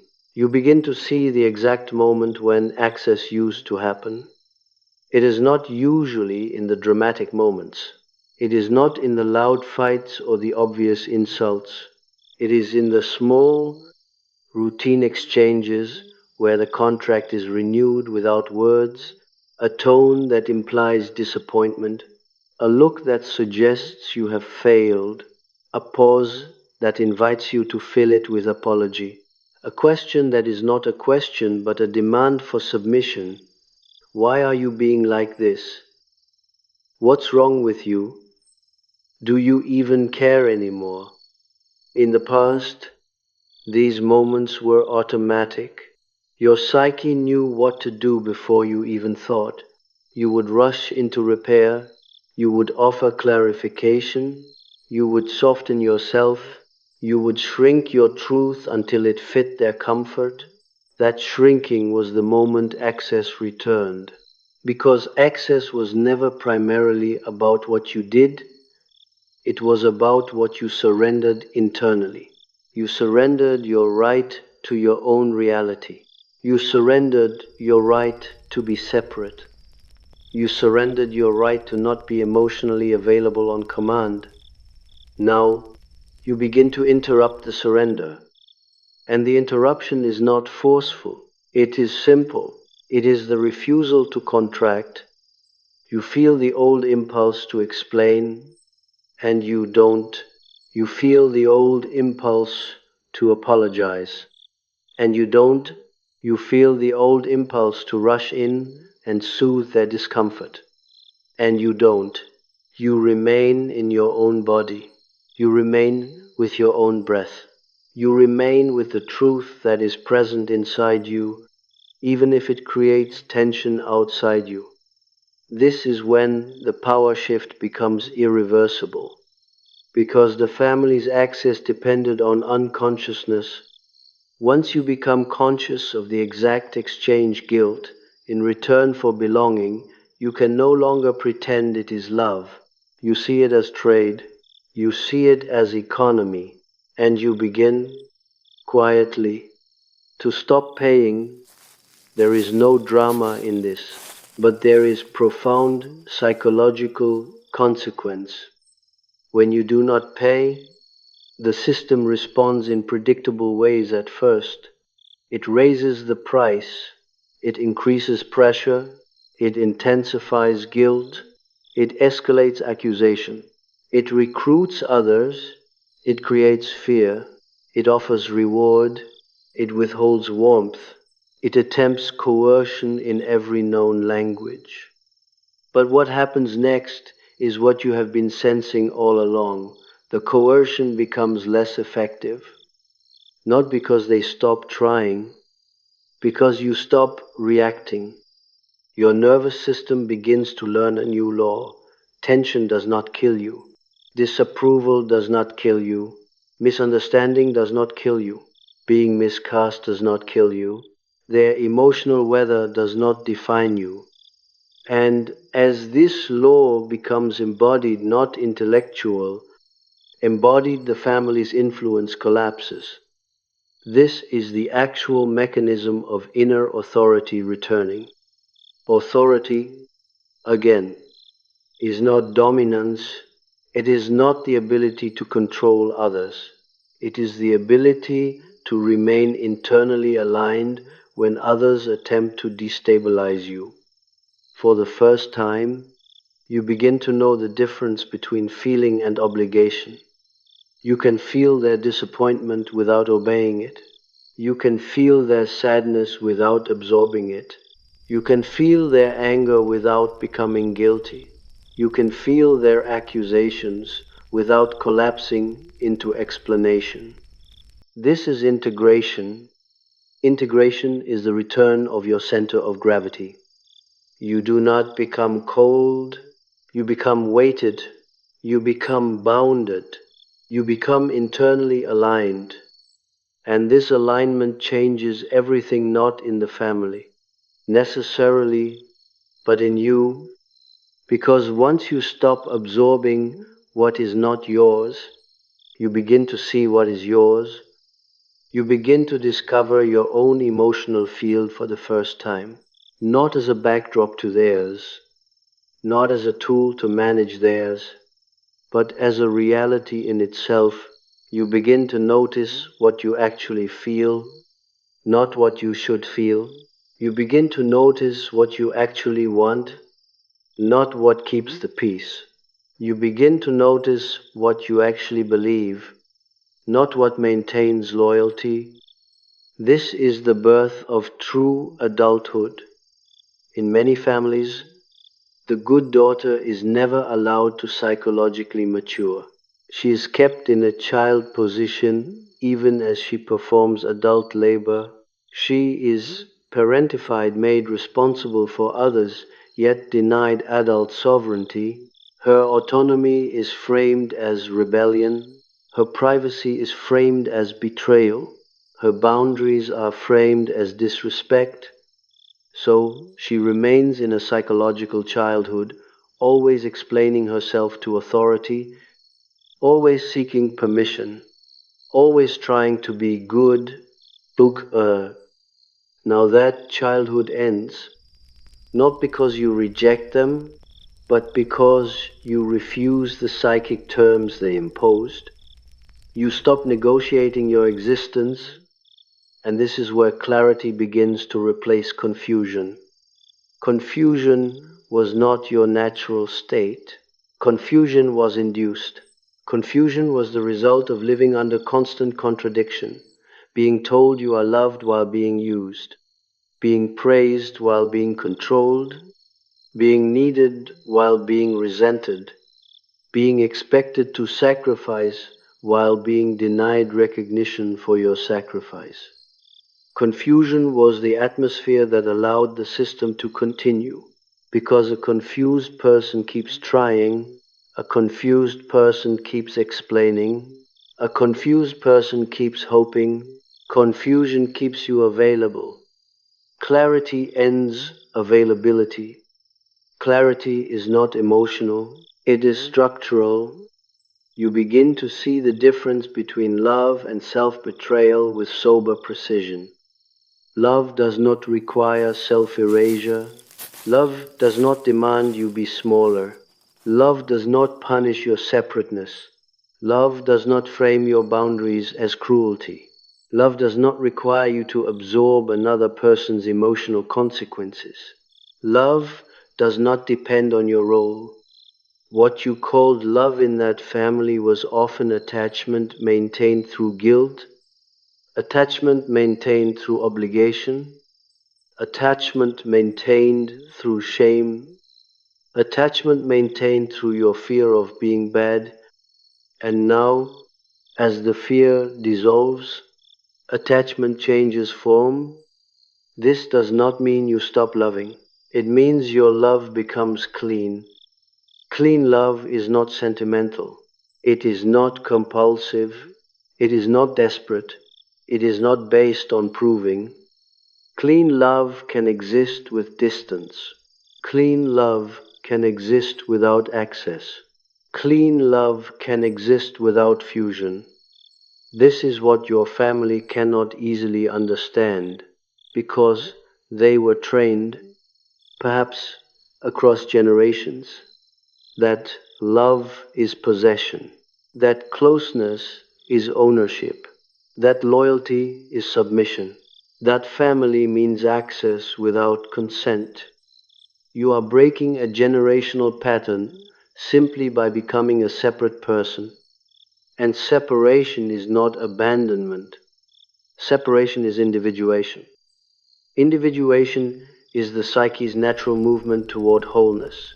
It is the process of becoming what you are rather than what the family required. It is not selfishness. It is truth.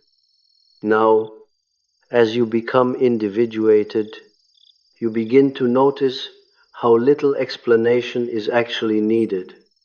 This is one of the most liberating and sobering discoveries. There was never an explanation that would make them respect you. Respect was not withheld because they lacked information. Respect was withheld because your self-erasure benefited them.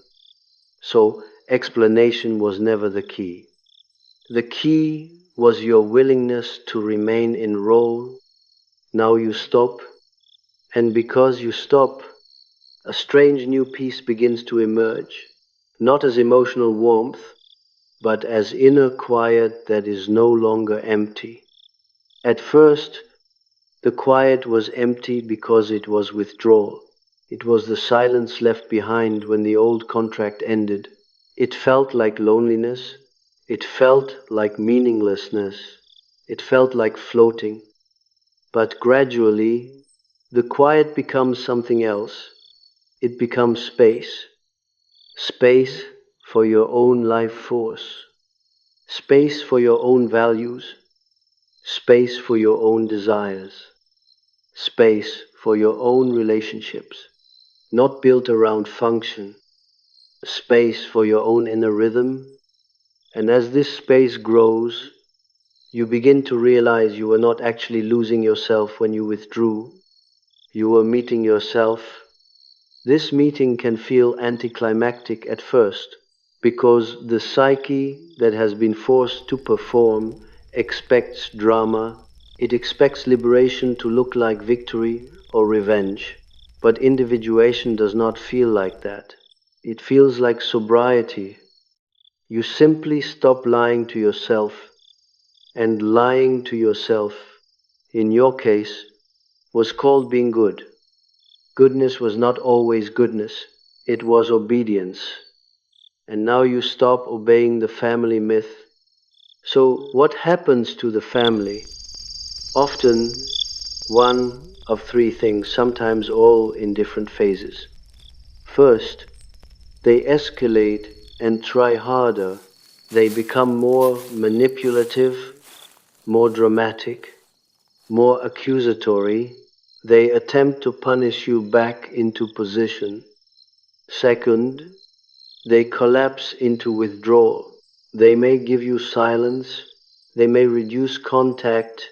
They may act wounded. They may try to make you chase them, reversing the dynamic. Third, they recalibrate.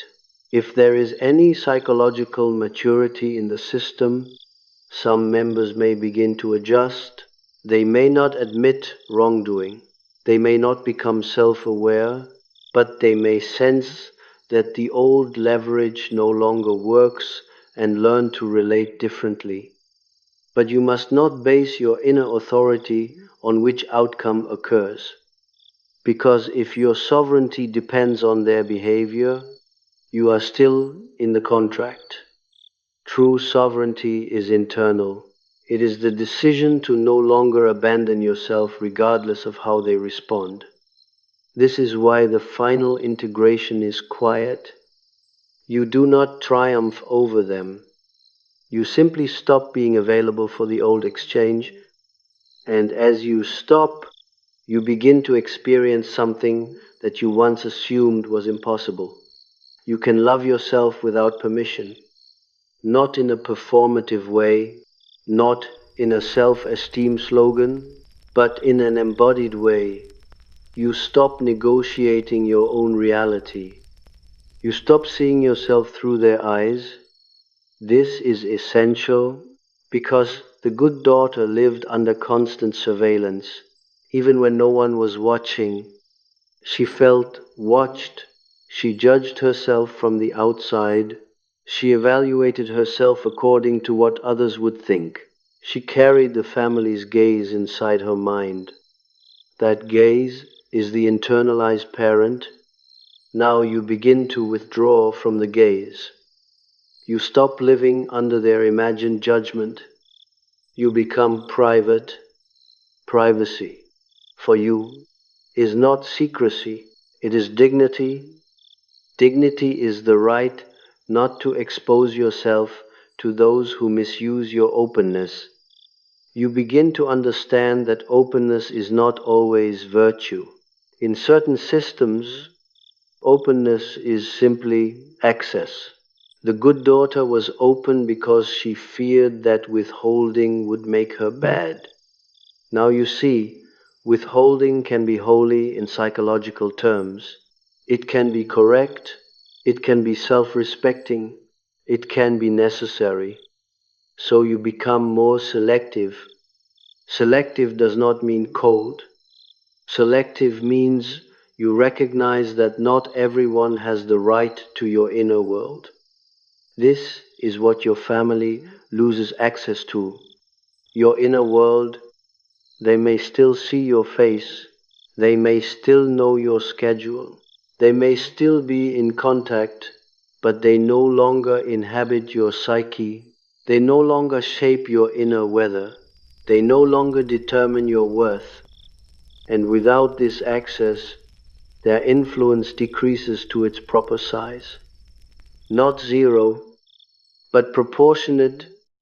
This is what adulthood looks like.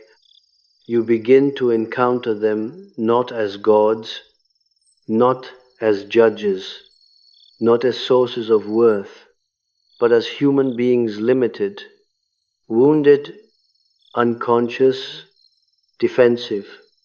You may even develop compassion, but it is no longer the compassion that leads to self-sacrifice. It is compassion with boundaries, compassion without entanglement. This is a different kind of empathy. It is empathy that recognizes I can understand you and still not carry you. I can love you and still not disappear. I can be connected and still be separate. Now, revisit the concepts one final time, integrated. The complex, you no longer live under mother guilt and father approval as unconscious rulers. They may still activate, but you recognize them. You feel the impulse to appease mother, to earn father, and you do not obey. You can hold the inner child's fear without surrendering the adult's reality. Projection. You no longer accept the family's projections as identity. When they call you selfish, you see their dependency. When they call you cold, you see their entitlement. When they call you ungrateful, You see their unmet expectations. Their projections may still hurt, but they no longer define you. Shadow, you integrate your capacity to refuse.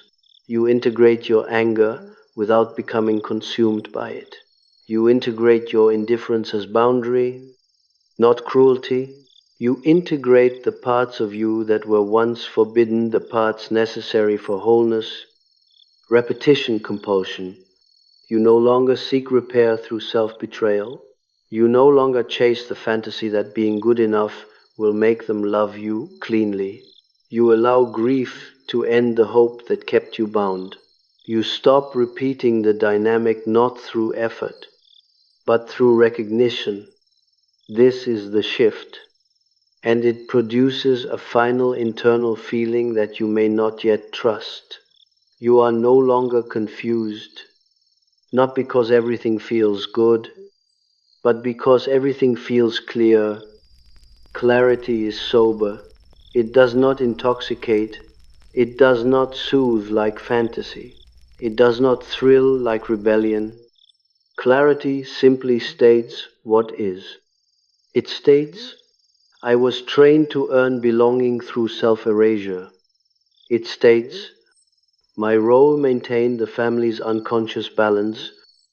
It states, their destabilization is not proof that I am wrong. It states, love and self-betrayal are not the same. It states, I do not need to explain myself to be real. And the most important clarity of all, you realize that you do not need their permission to stop being the good daughter. Because the good daughter was never a daughter, she was a function. And you are no longer willing to be a function. You may still show up, you may still care, you may still offer kindness, but it will be kindness from choice, not from fear. It will be care from abundance, not from obligation. It will be presence with boundaries, not presence as sacrifice. This is what internally sovereign feels like, not triumphant, not victorious, not dramatic. Internally sovereign feels like weight, like steadiness, like no urge to explain, like the quiet knowledge that your inner world belongs to you. And if they cannot tolerate that, the consequence is not your collapse. The consequence is simply that they no longer have access to the part of you that kept them comfortable. Because you finally stopped confusing comfort with love, and you finally stopped confusing being good with being real. And from this point onward, the family may continue to test, but each test reveals the same truth. Access is not love, and you are no longer available for access.